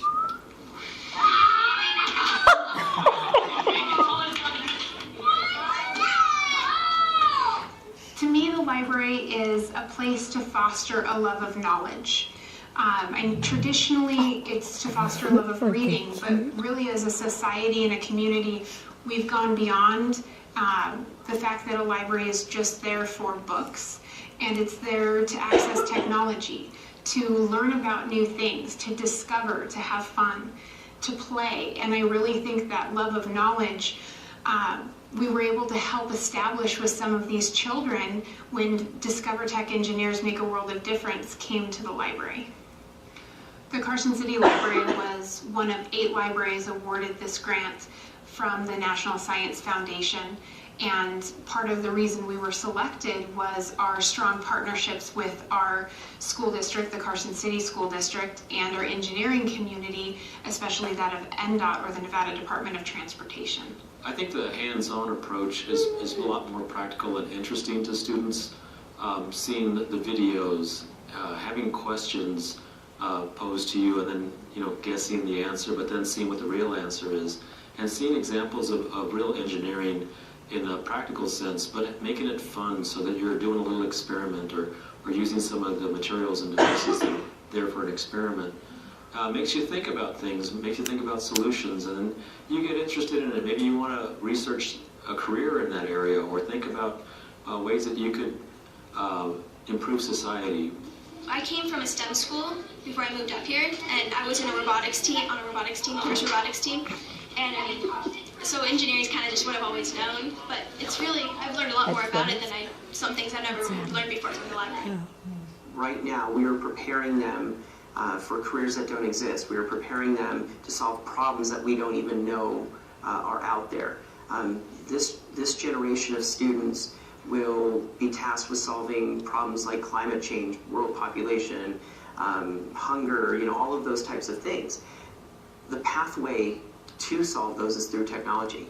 It's about being able to take foundational knowledge and skills that they're learning in school, and to be able to apply those, to synthesize, to be able to actually address real problems, to come up with real solutions. Now, we're of course doing that within the school day as well, but again, that one moment, that time when it just clicks over for that kid, and they're feeling inspired by it. That doesn't necessarily happen at 10:30 in math class every day. It may happen at 5 o'clock in the afternoon. It may happen over a conversation with another student. It may happen when they're interacting with a professional or a coach in our community. Having the ability through the library and other places like it to apply the technology that they need to show those great ideas, to solve those high-level problems. It's critical. And I come to the library on a daily basis, but just in general, the library hosts fun events like this, like every week. It makes it fun. They're really creative. Like, we get to interact with other things, and we actually learn and have fun at the same time. Discover Tech was able to essentially help these kids explore were problem-solving skills, and this hands-on, the ability to have trial and error in a safe environment where they would feel safe trying again, and if something went wrong, then trying again, or something went right, noting what they did right, and being able to look at their achievement. So I think that it really is going to establish later on in their lives, throughout high school, college, and into their professional career, this idea that problem solving or troubleshooting problems, even if they're not an engineer, is something that they're going to do on a daily basis.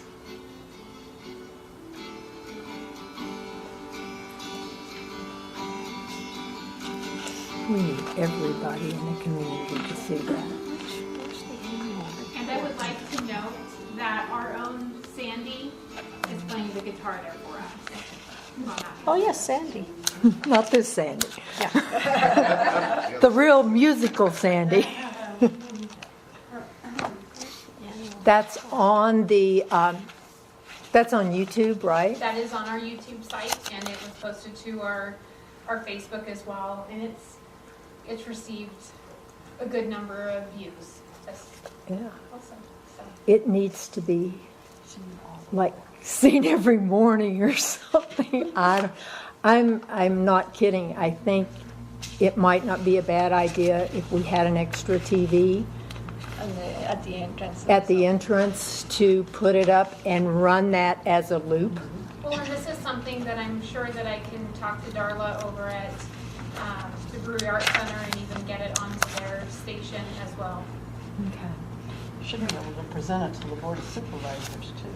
That Board of Supervisors. Most likely, we've been having, not quarterly, but probably every 6 months, essentially updates that no action items, they're just allowed to hear what we're doing that's positive.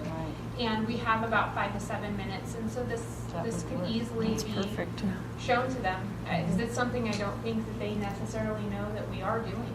Could that be also placed at the community center so that more people see the, Where, I'm just. I don't know, like a screen on the community center at the entrance or something? I can talk to Parks and Rec and see what they might be able to do for us. Or something at the Boys and Girls Club. There you go. You know, because it really is, it's outstanding. It's exceptional. It shows. Motivational.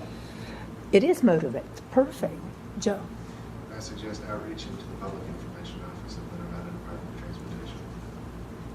Would you like to take care of it? Thank you so Thank you, much. Joe. Now, what about that Carson Now? What about Carson Now? Could it appear on Carson Now? Yeah, that's how I found out about something on Channel 2 News. And then I did want to just point out a couple numbers, because you do have a page in your packet that is by the numbers. And the thing that stood out to me the most, and Kathy and her team has been doing an excellent job at our digital media. So our books that you can download on Kindles and other devices. Yes, thank you. And from the annual report in 2012, we've increased about 5 to almost 6,000 books per year in addition to checked out this last year. So over 15,000, and it was more like 16,000 something. And in 2012, it was right about 10,000.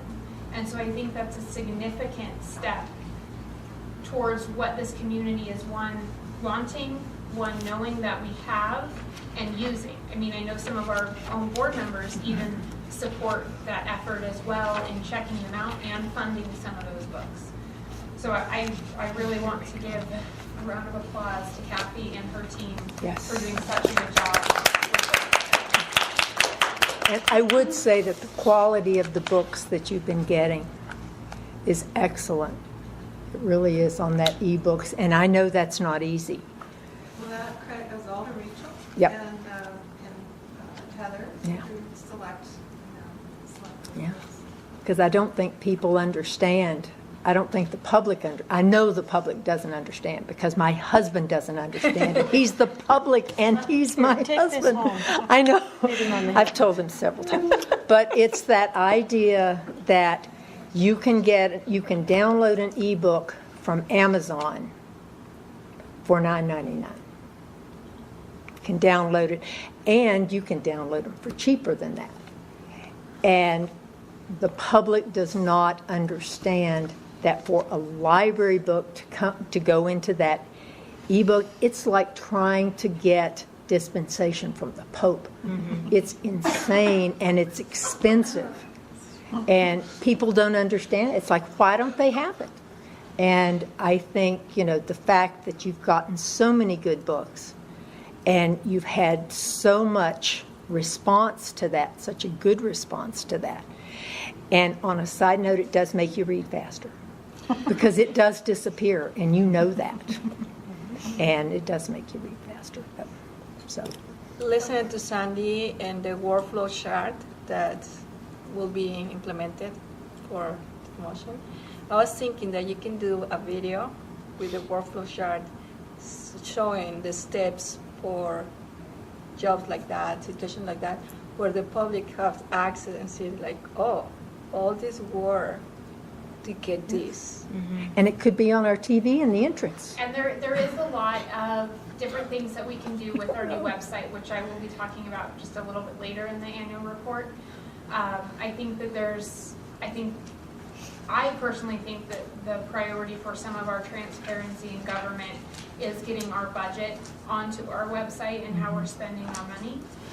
And then going from there is getting people to kind of understand what we do on a daily basis.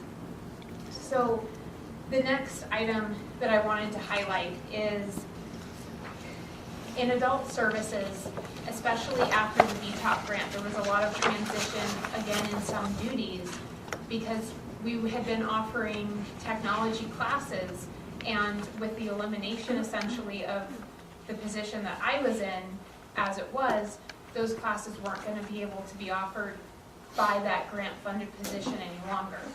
And Andy, who's not here because she's at the film festival across the street, doing a program, Yes. and Doing her Susan job. took on that responsibility and wholeheartedly took on that responsibility, have received praises from the public and how they're teaching their patients and what they've been able to show the public how to do with a computer, with a tablet, an e-reader, all of those items. And so there were 90 adult programs offered, and there were over 1,000 attendees at those programs in 2014. And that's amongst other duties that both of those individuals are assigned to do on a daily basis. So, round of applause. And then the next item is our first ever, at least from what I can tell from any other staff that have been here for 20 plus years, an inaugural adult summer reading program that Tammy completely took charge of over at the farmers market, and with the help of the Friends and the Foundation, hosted Novella Carpenter with Farm City and put on a really spectacular discussion that was made into a video amongst a city farmer and a country farmer and all of those different pieces. And I think that that was very well done and really helpful for our community, especially the community that uses the farmers market, understand that the library, like we said, isn't just about books anymore, it's more about knowledge. And so there were different little tent city events that we hosted that people could come in and learn about different things. And Sandy Foley this time was one of those hosts for one of the programs. And so again, a round of applause.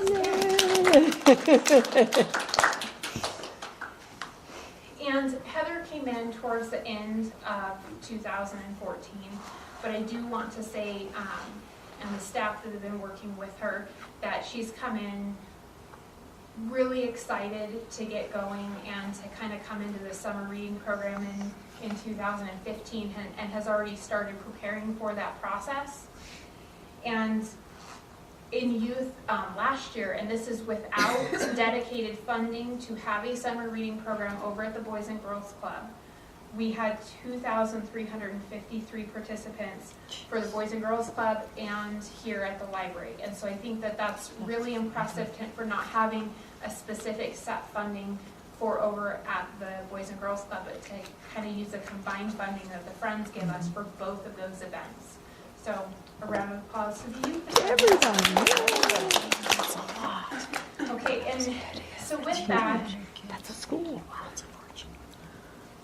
did you have a question? No, we were just commenting on how many people that is.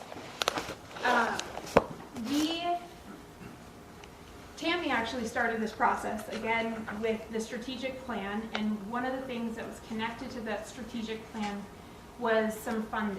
And some of that funding was to redo our website.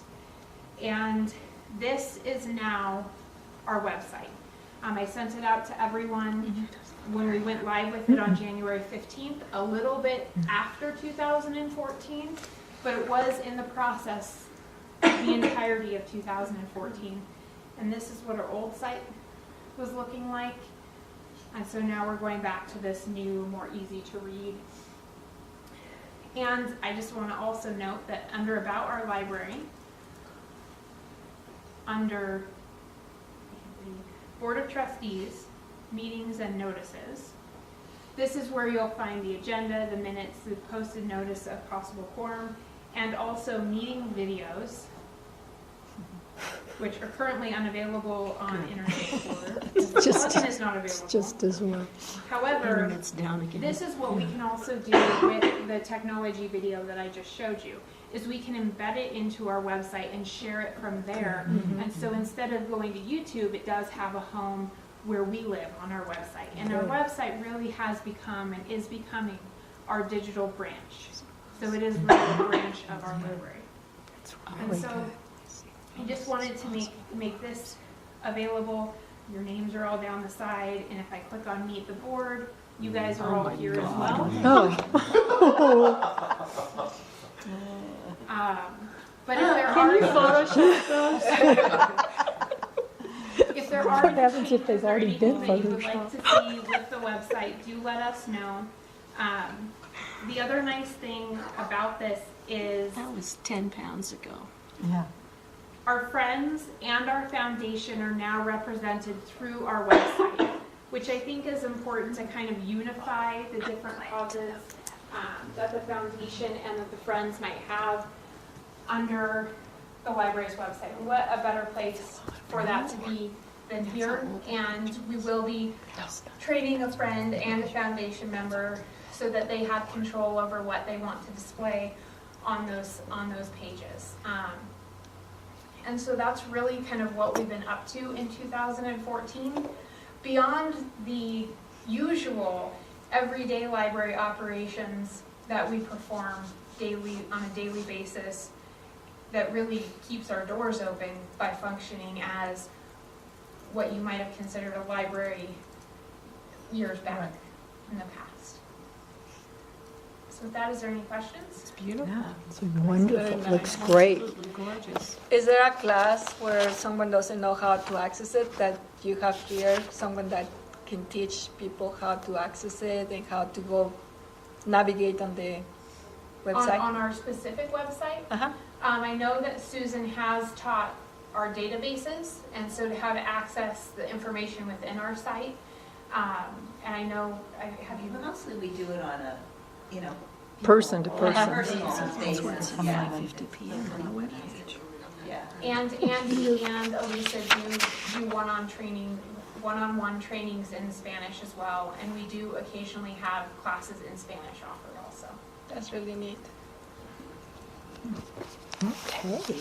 Anything else? Awesome. Okay. All right. Okay, our next action is our discussion and possible action. The revised, are we going too long? Should we table some of this? We're I was good? just checking with him. Okay. We're just checking. All right. Interesting, the smirks back there. Discussion and possible action on revised Carson City Library policy. You missed one.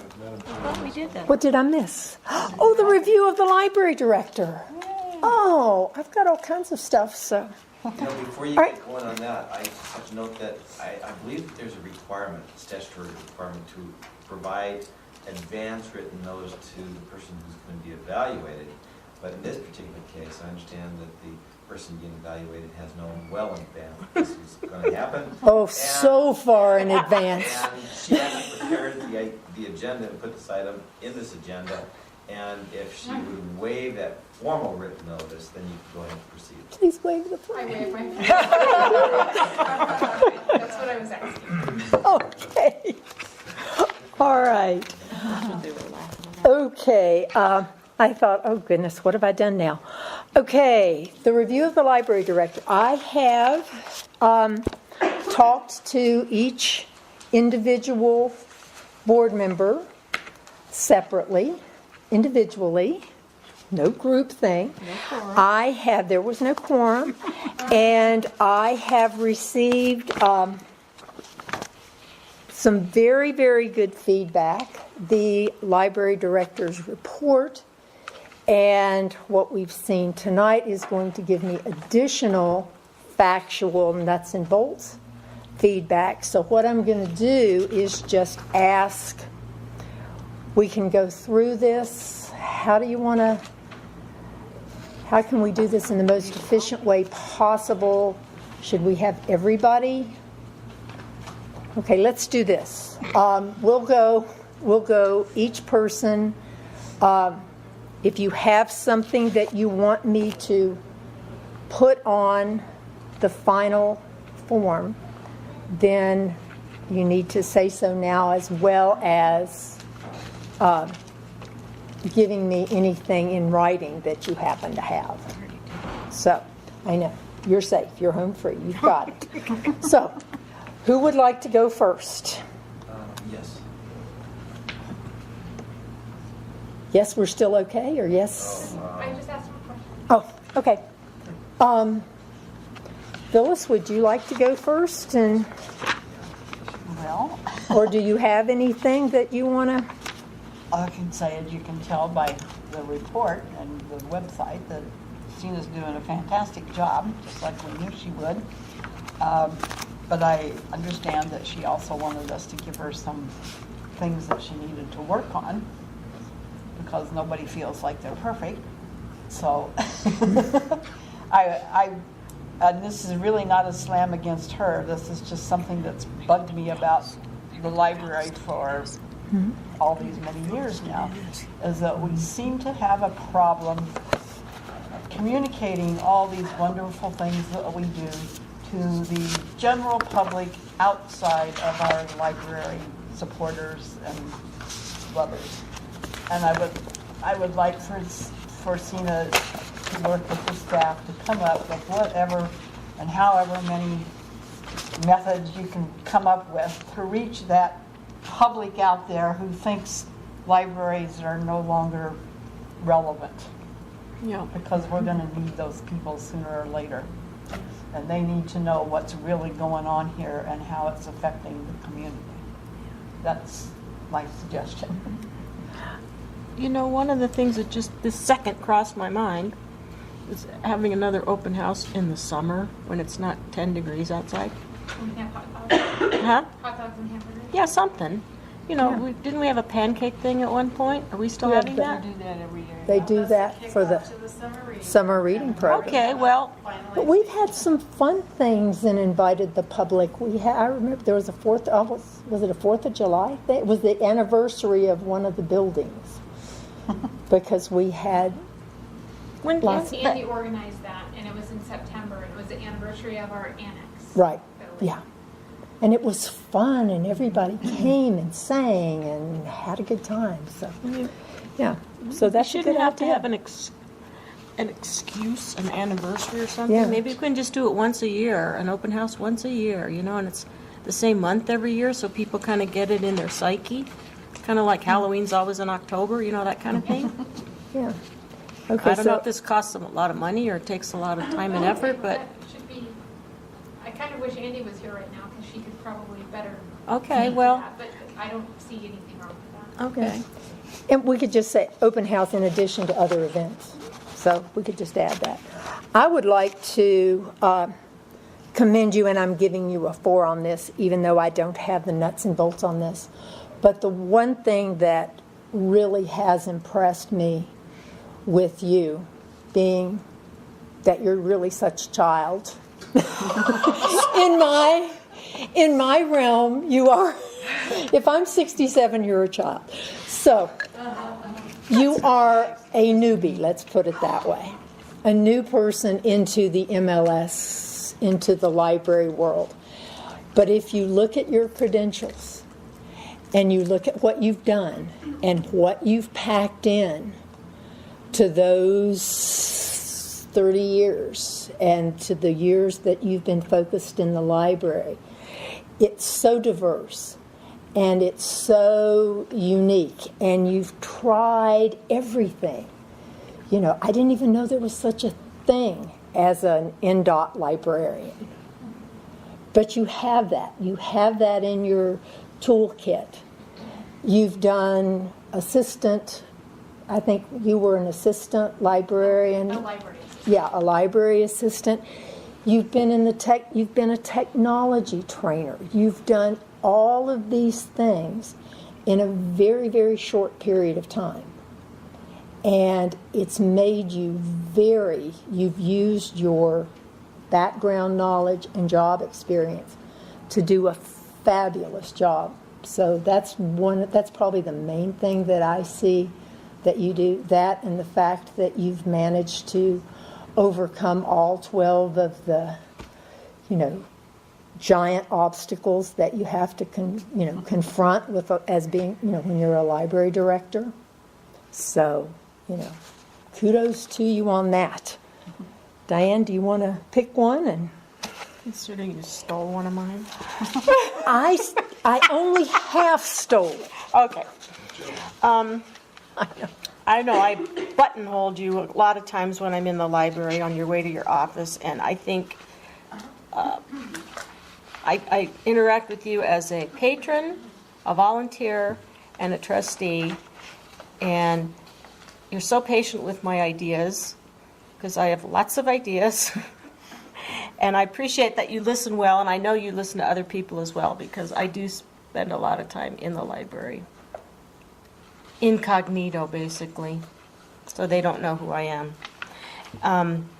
And I think very few people actually look you in the eye when you're talking to them, and that makes a big difference, and it's called active listening, and I appreciate that. So I know you are a good problem solver, as far as I know. Might not always be the answer that person wants or that person wants, but you come to a common denominator that both can accept, and that's important, because you're talking about dealing with people, not just technology. I mean, all this techno stuff is great, but we're human beings when it comes right down to it. So that's my contribution. Pam? I need to work on my document. And I apologize for not having No done worries. that. Thank you. Okay. Elizabeth? I had the privilege to work with Sina before when she was the trainer of the technology department, right? And since then, we built rapport, and I can say that the passion that she has in the library, the knowledge, and sharing all that motivates and inspires people around you. And you have beautiful communication skills. And the people that work with you and us in the community, we're a very privileged people to have you as the director of the library. All right. It sounds... Any more constructive feedback? Thank you, Phyllis. Was I the only one? No. I have really good things to I say thought too, so. you know. Yeah, go ahead. Well, we all have this time management and delegation of duties, because we tend to want to do everything, and you have very knowledgeable people that work with you that you can delegate responsibilities. And I know time management is key for everybody. So that's my only ones.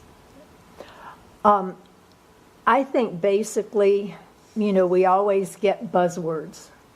And sometimes buzzwords we come up with ourselves, and sometimes they get thrust upon us. But I think one of the, and everybody has said it, is community.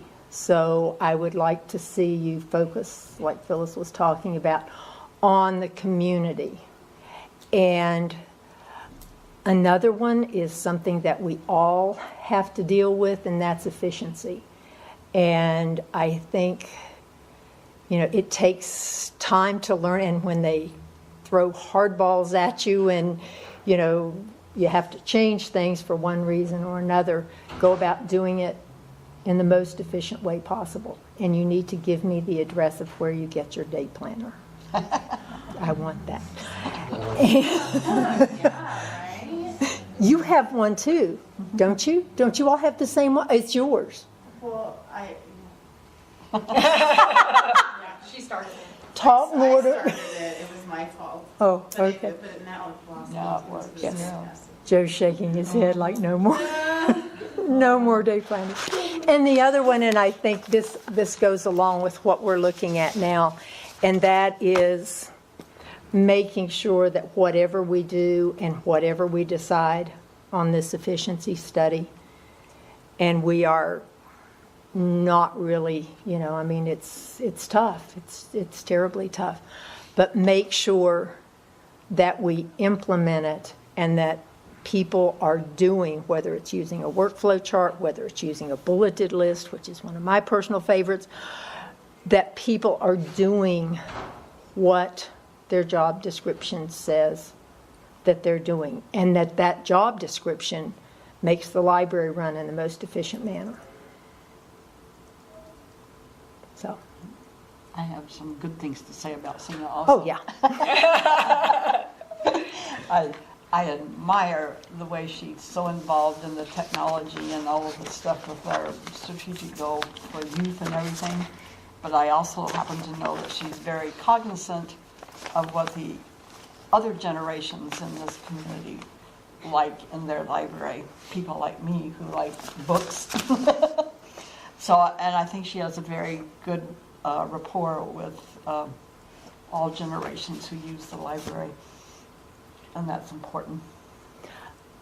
There was a thing on the Daily Show last night. And did you see the guy? No, I'm not quoting Jon Stewart, believe me. I don't do.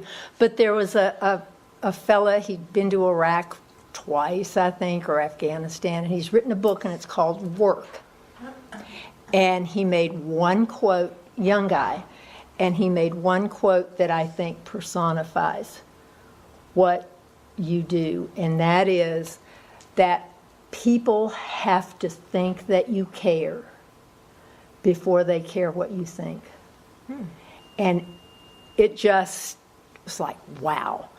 And you do that because everybody you talk to, whether it's a student, whether it's a patron, no matter who it is, whether it's one of us, and you keep us amazingly well informed, we know, we don't think that you care. We know that you care.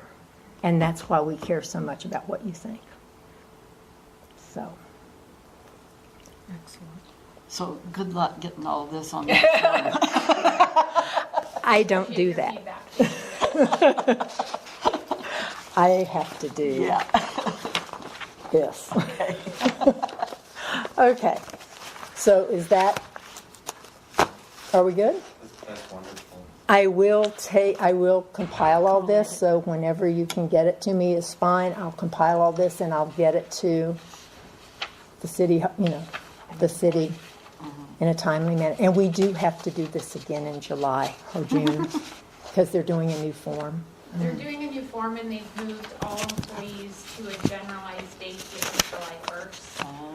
So you will have to look at it again. But it will be on a new form, and so some of these things that you've given me as things to work on, hopefully some of those can be addressed in a short amount of time, but still, starting to be addressed. So. Okay. Madam Chair, if you don't mind, I would like to ask to be excused. Sure. If that wouldn't be. Yeah. I know we've got the bulk of our meeting. I'm not feeling 100%. Yeah, Thank no, you. that's I fine. appreciate that. Yeah. Is that your pen now? Yep, it ran out of ink. Oh. I think we have a quorum, so we're good. Good. Okay. I apologize. Thanks a bunch. No worries. All right. We're going to do these pretty quickly.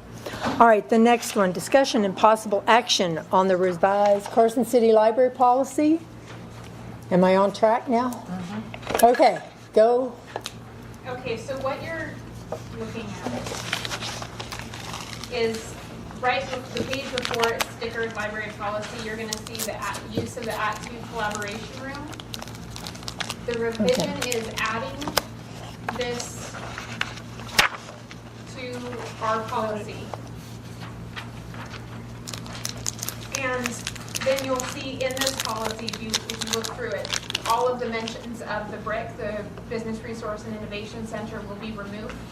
And that is due to the fact that the BRIC is no longer in A separate building. the 108 East Proctor Street and is now located upstairs here. And so the majority of our policies do apply. Again, that only other piece would be adding this @2 collaboration room, which is what we tried to kind of do as a smaller meeting room for the community, putting that into the space. Again, and that was thanks to Andy and Susan for crafting this piece of the policy and making it a reality in that room itself. Okay. So that's what the changes are. There's no real wording changes except for what is actually in this piece of paper, which would be added. And we are requesting that users, at least one person in that group, have a library card. And I think that that's a reasonable request. Sure, yeah. Do I hear a motion that we accept the changes to the policy? I make a motion that we accept these changes. I second. All those in favor? Aye. Okay, consider it done. All right. I should not talk with my mouth full. A request from the gift fund, from the library gift fund, I'm assuming? Correct. Okay. Okay, so what I would like to do is talk to you guys a little bit about the budget so you're aware of how much is there before I'm asking you for an amount of money. Fine. So if you look at in where it says budget, the first tab is going to be your 101 general budget, and it's generally on track. We are a little over in some categories and are working towards moving the necessary funding so that we have that all straightened out. And then that will also become our idea for our based fund for next year of how we're going to expend our money in that general 101 budget. Then you'll go into the gift fund, and this is the accounting of the gift fund that you'll see here. It's not in an Excel report this time, but it is in a report format. You will see at the end of it that it's saying that there's a current balance of $49,626.78. That is our budgeted or allocated amount. That is not what is actually in the gift fund. And for that number, I'm going to refer to the page that looks like this. I'm lost. At the end of the gift fund. And on this list, you will see the 230 library gift fund listed. This is a list that is provided to the Board of Supervisors every single month. And until Sandy finds it, I'm going to postpone my vote. I know. I have it. Okay. Okay, we're good. The one that is starred on the right-hand side. So as of January 6th, we have $177,486.61 in the gift fund. There's only a budgeted amount of $49,000 because of the way that they do their accrual every single year. I'm sure with Phyllis is nodding, I'm sure that you've all been explained this a couple of times. But this is essentially the current budget. Ending balance of that account is $177,000 and some change. So that is what you have to be working with when we're discussing the next item. So then, if you go to the tab that has a dollar sign and says gift funds, on the back of that page, you will see a quotation for which it's an RFID reader pad. And these pads are located in numerous places in the library, some places you may not even suspect, like in the little gates that monitor you coming in and out of the library. Yep. The majority of what we currently have has seen the end of its lifespan, and they're starting to go bad, they're starting not to work, and we're having Dana come in and rewire them to try and get them to work, and it's not a very efficient process, and it's causing some of the checkouts to be down and some of the self-checkouts to be down at different times. And so what you see here is a quote for one RFID pad.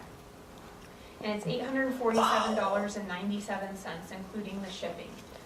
We are looking at needing to purchase 8 to 10 of these RFID pads within the next potentially month and a half to 2 months, because we already have a couple down that we need to replace, and then we need to have some available so that if it does go down, we can replace it immediately and not have to wait an extended period of time. And so what I've requested is an amount no more than $8,600 to do that. And I believe that when we buy them in bulk, we will even see a little bit deeper of a discount on each of the pads. And so what I'm essentially asking for is permission to purchase these RFID pads with gift fund money not exceeding that amount.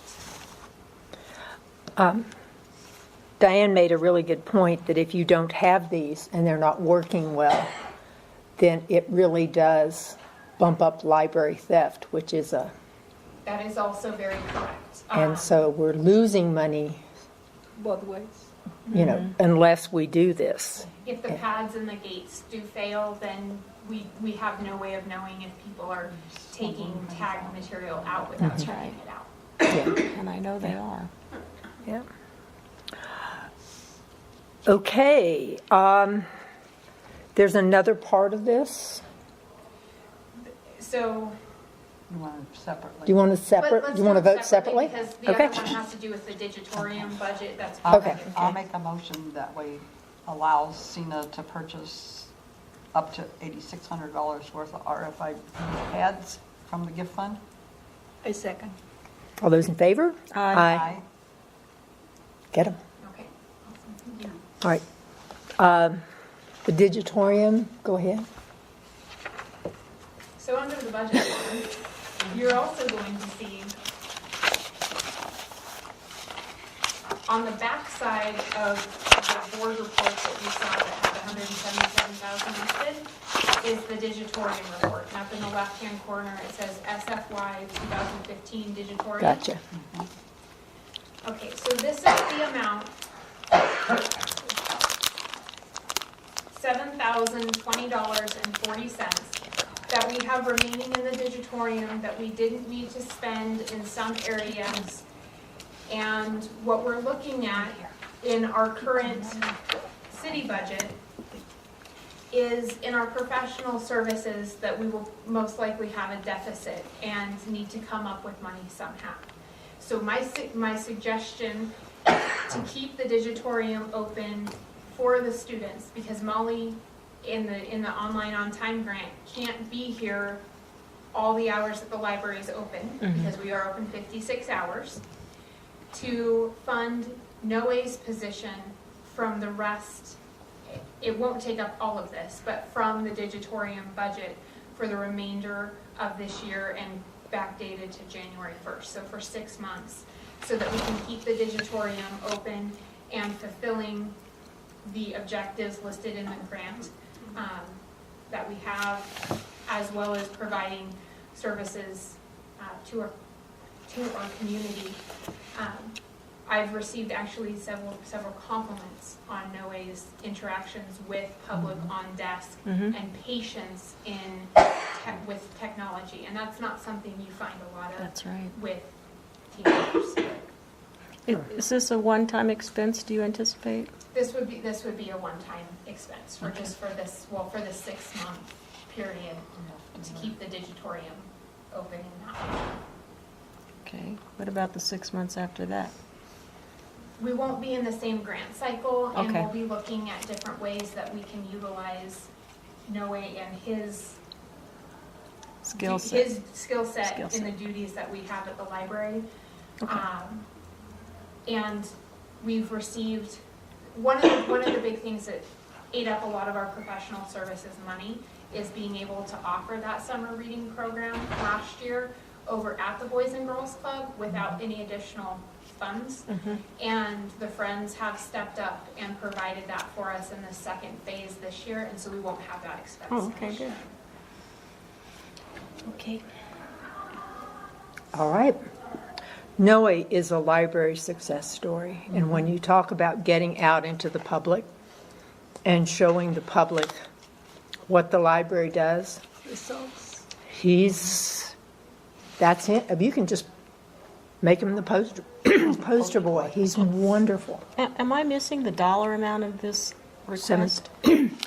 Well, that is the dollar amount. And I'm not suggesting that we are going to use the entire amount. Oh. He is generally working 16 hours a week for $10 an hour, plus there's a fee through Marathon. But I wanted to keep a little bit of that open because as the projects are going to come due again towards the end of this semester, there may be times that we would like to be able to use them a little bit more than 16 hours so that we may be able to keep it open until 8 or later. Yeah, okay. Okay. All right, do I have a motion that we move the, should not have eaten that, that we move the money from the digitorium? I would suggest just paying him out Oh, of, that we pay Noe out of the, do I have a motion? I move that we pay Noe out of part of the remaining digitorium specified gift fund. I'll second. All those in favor? Aye. All right. Pay him. Okay, next. Boy. This is a biggie that we're saving till last, but okay. Discussion and possible action on opening on Sundays, keeping current open hours at 56 hours per week. okay, I'm going to pull this up on my computer, which apparently looks like it's almost dead, but we'll try this. We'll see how this works. Is technology great when it works? Oh, I know.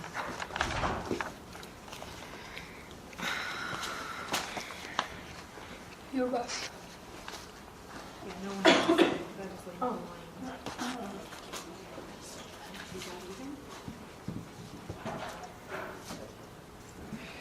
Okay, so what you're looking at here is something that before I even came on board to the library, before Tammy had come on board, through the last strategic planning process for the 2009 to 2013 strategic plan, a survey was sent out to the community, a very robust survey. It is not in the packet. Was sent out to the community. And the number one request on that survey was having the library be able to be open on Sundays.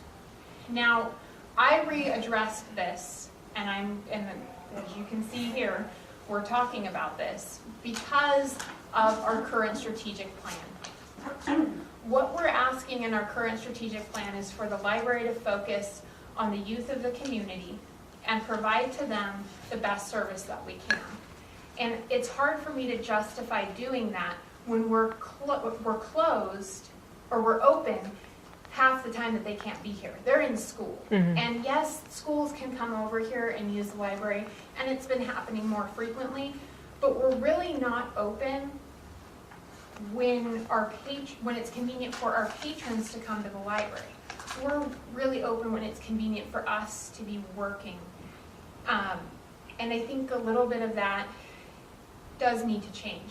I mean, I'm going to be blunt about this. Not all of the staff is happy with this idea, but it is something we are not. The library's not open for us. We are public servants. We are here for the community, and when the community is asking, and they're not asking very loudly because they probably think that it's going to cost money, and there really isn't an increased cost here, except for the potential increased cost of maybe heating the building or cooling the building on a Sunday, even though there's a little bit of that done anyway. So what you see is where you see 1, 2, 3, 4, 5, all the way to 14. Those are our full-time employees. I decided to take their names out so that, because this wouldn't necessarily be what their schedule looked like.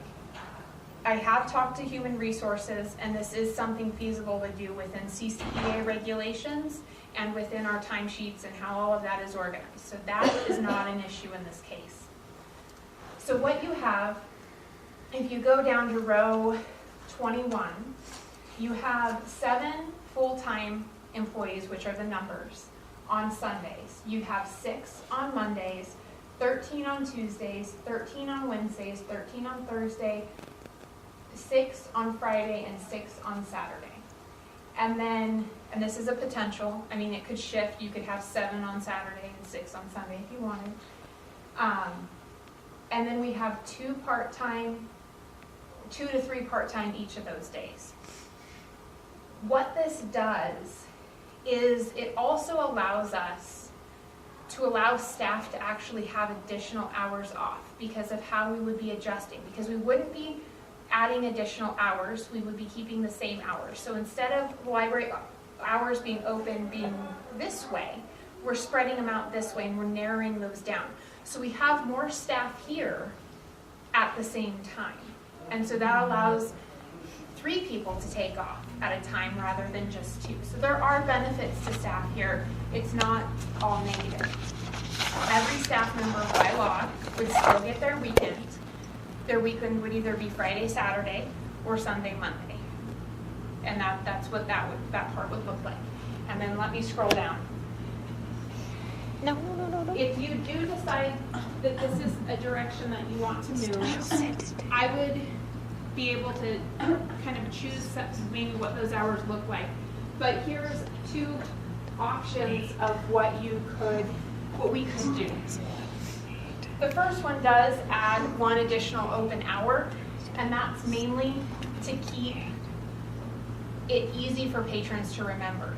One day we don't want to close at 6 rather than 7 and then have 4 different time periods. And so that's how that's spread out. So it would be Sunday, we would be open 11 to 6 for 7 hours. Monday, 10 to 6. Tuesday, Wednesday, and Thursday, 11 to 8. Friday, 10 to 6. And Saturday, 11 to 6. And so that creates essentially 57 hours. So it's 1 additional hour that we're open. That's the second option. The other way that you'll see here is 8 hours every day. So 10 to 6, Friday, Saturday, Sunday, Monday, and 12 to 8, Tuesday, Wednesday, and Thursday.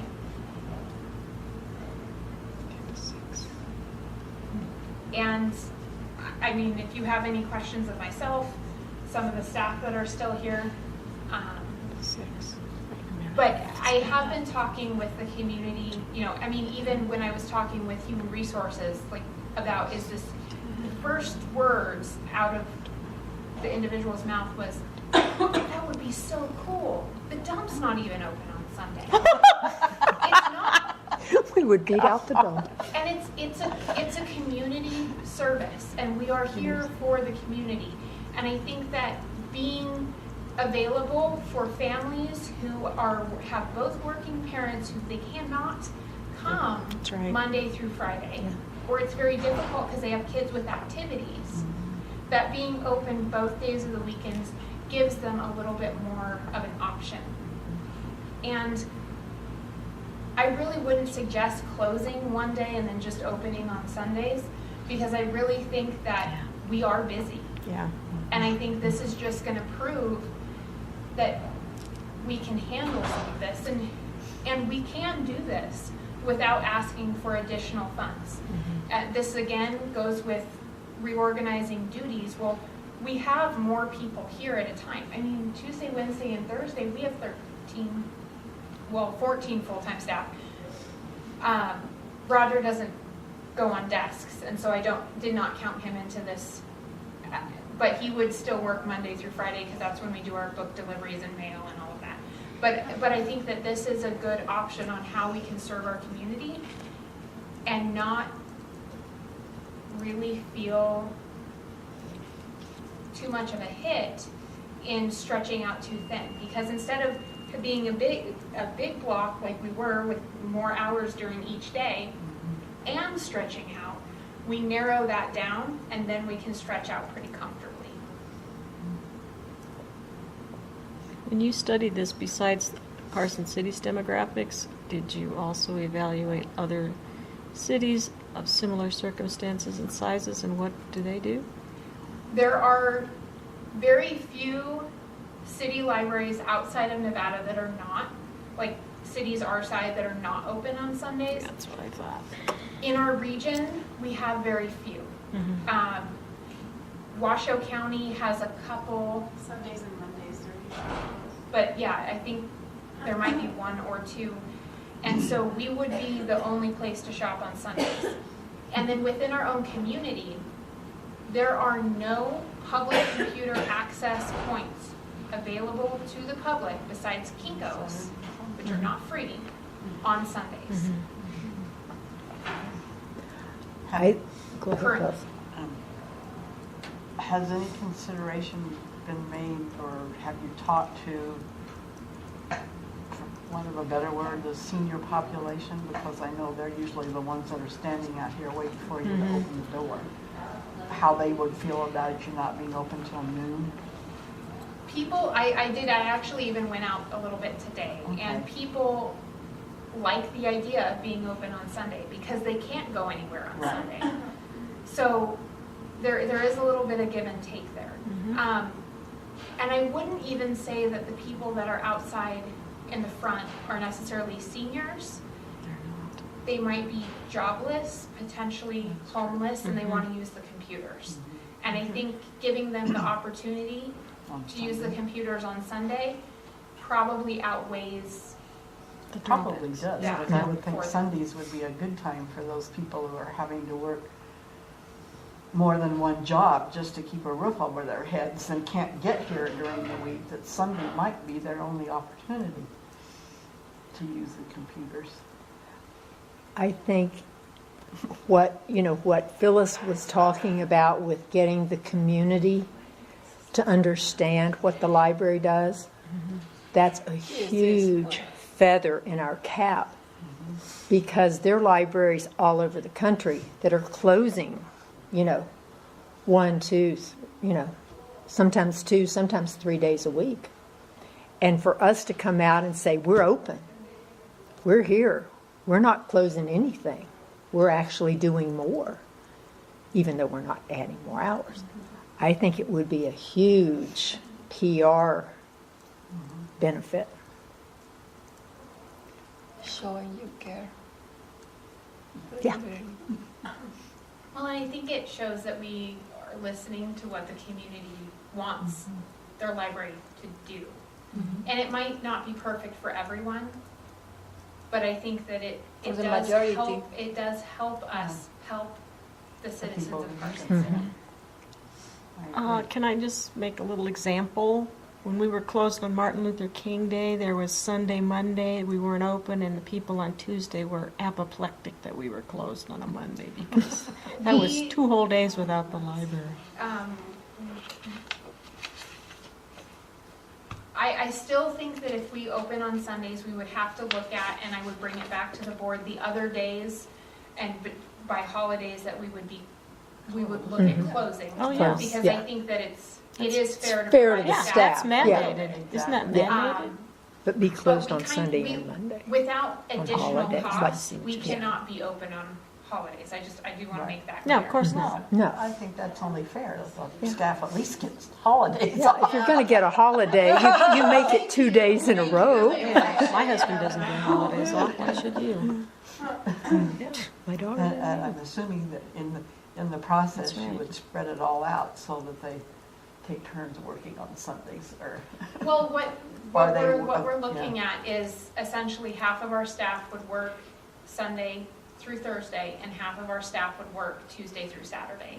And I would give the opportunity for staff to volunteer before it was assigned. Yeah. And then we would work through if there's too many people who want a certain time period. I think, I think the staff would, I don't know, I hope I'm not just speaking for myself, rather than having some sort of weird every once in a while. Yeah, schedule. right. Oh, that's wrong. Consistent. You can't plan. You Yeah. have this block that you work. Yeah. For Yeah. planning Yeah. events. Right, well, yeah, you need, School Just- tours. It's just nice to have it at least be. Everything, yeah. I think that makes sense. Okay. So- Do we have a motion that, I will make a motion okay, that fill it we out. keep our current hours at 56 hours a week or thereabouts. If you have to go with that 57 one, we'll grant you that and be open on Sunday. Okay, and be open on Sunday. Did you want to clarify at all when you would like that to potentially start? Or do you want me to give you input on that potentially? I think that at the beginning of a month, so like April, May, Yeah, I would, something in that nature. you can come back to us with that after for you've people kind of that got already your have schedule worked vacations. out. But I would Yes. say definitely on a first of the month kind of thing. Yeah. Yeah, And with okay. a lot of hoopla before that. Yes, I think, and that's Lot something of that I think that we need to make Publicity. very clear to Right. the public what we're doing and how we're doing it with no In additional advance, funding. Yeah, Right, and when we're doing it. It's your PR thing, yeah, again. right. Okay, so your motion was to, Be open on Sundays and keep the current 56 or 57 hours a week and start and on, start on a first of the month. She's going to okay, come back to us with her schedule and Okay. anything else we need. all right.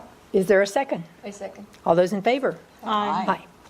Okay, I'm going to make an executive decision here since we're going to all be falling asleep pretty soon.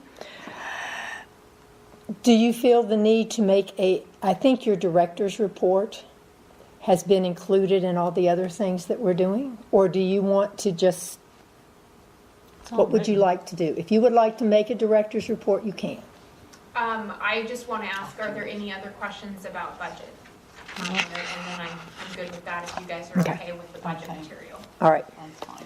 Okay, all the other administrative reports are written. There are no non-action items. I do have one. Oh, go ahead. I just wanted to inform you all that former trustee Robert Kennedy That's right. fell and broke his hip here about 2 or 3 weeks ago, I think. He's been in the hospital. He is now in the old hospital rehab center with the possibility of being moved to a hospice situation. So I did not bring the room number with me, but I have it at home. So if any of you want to send a card or anything, call me and I'll give you, or I'll email you the room number. It's either 256 or 276. I just don't remember without looking it up. So his wife is beside herself, which you can understand, and we're all saying, it doesn't sound good, but Yeah. so, there you go. Okay, I'm assuming none of you have anything you want to say at this point. All right.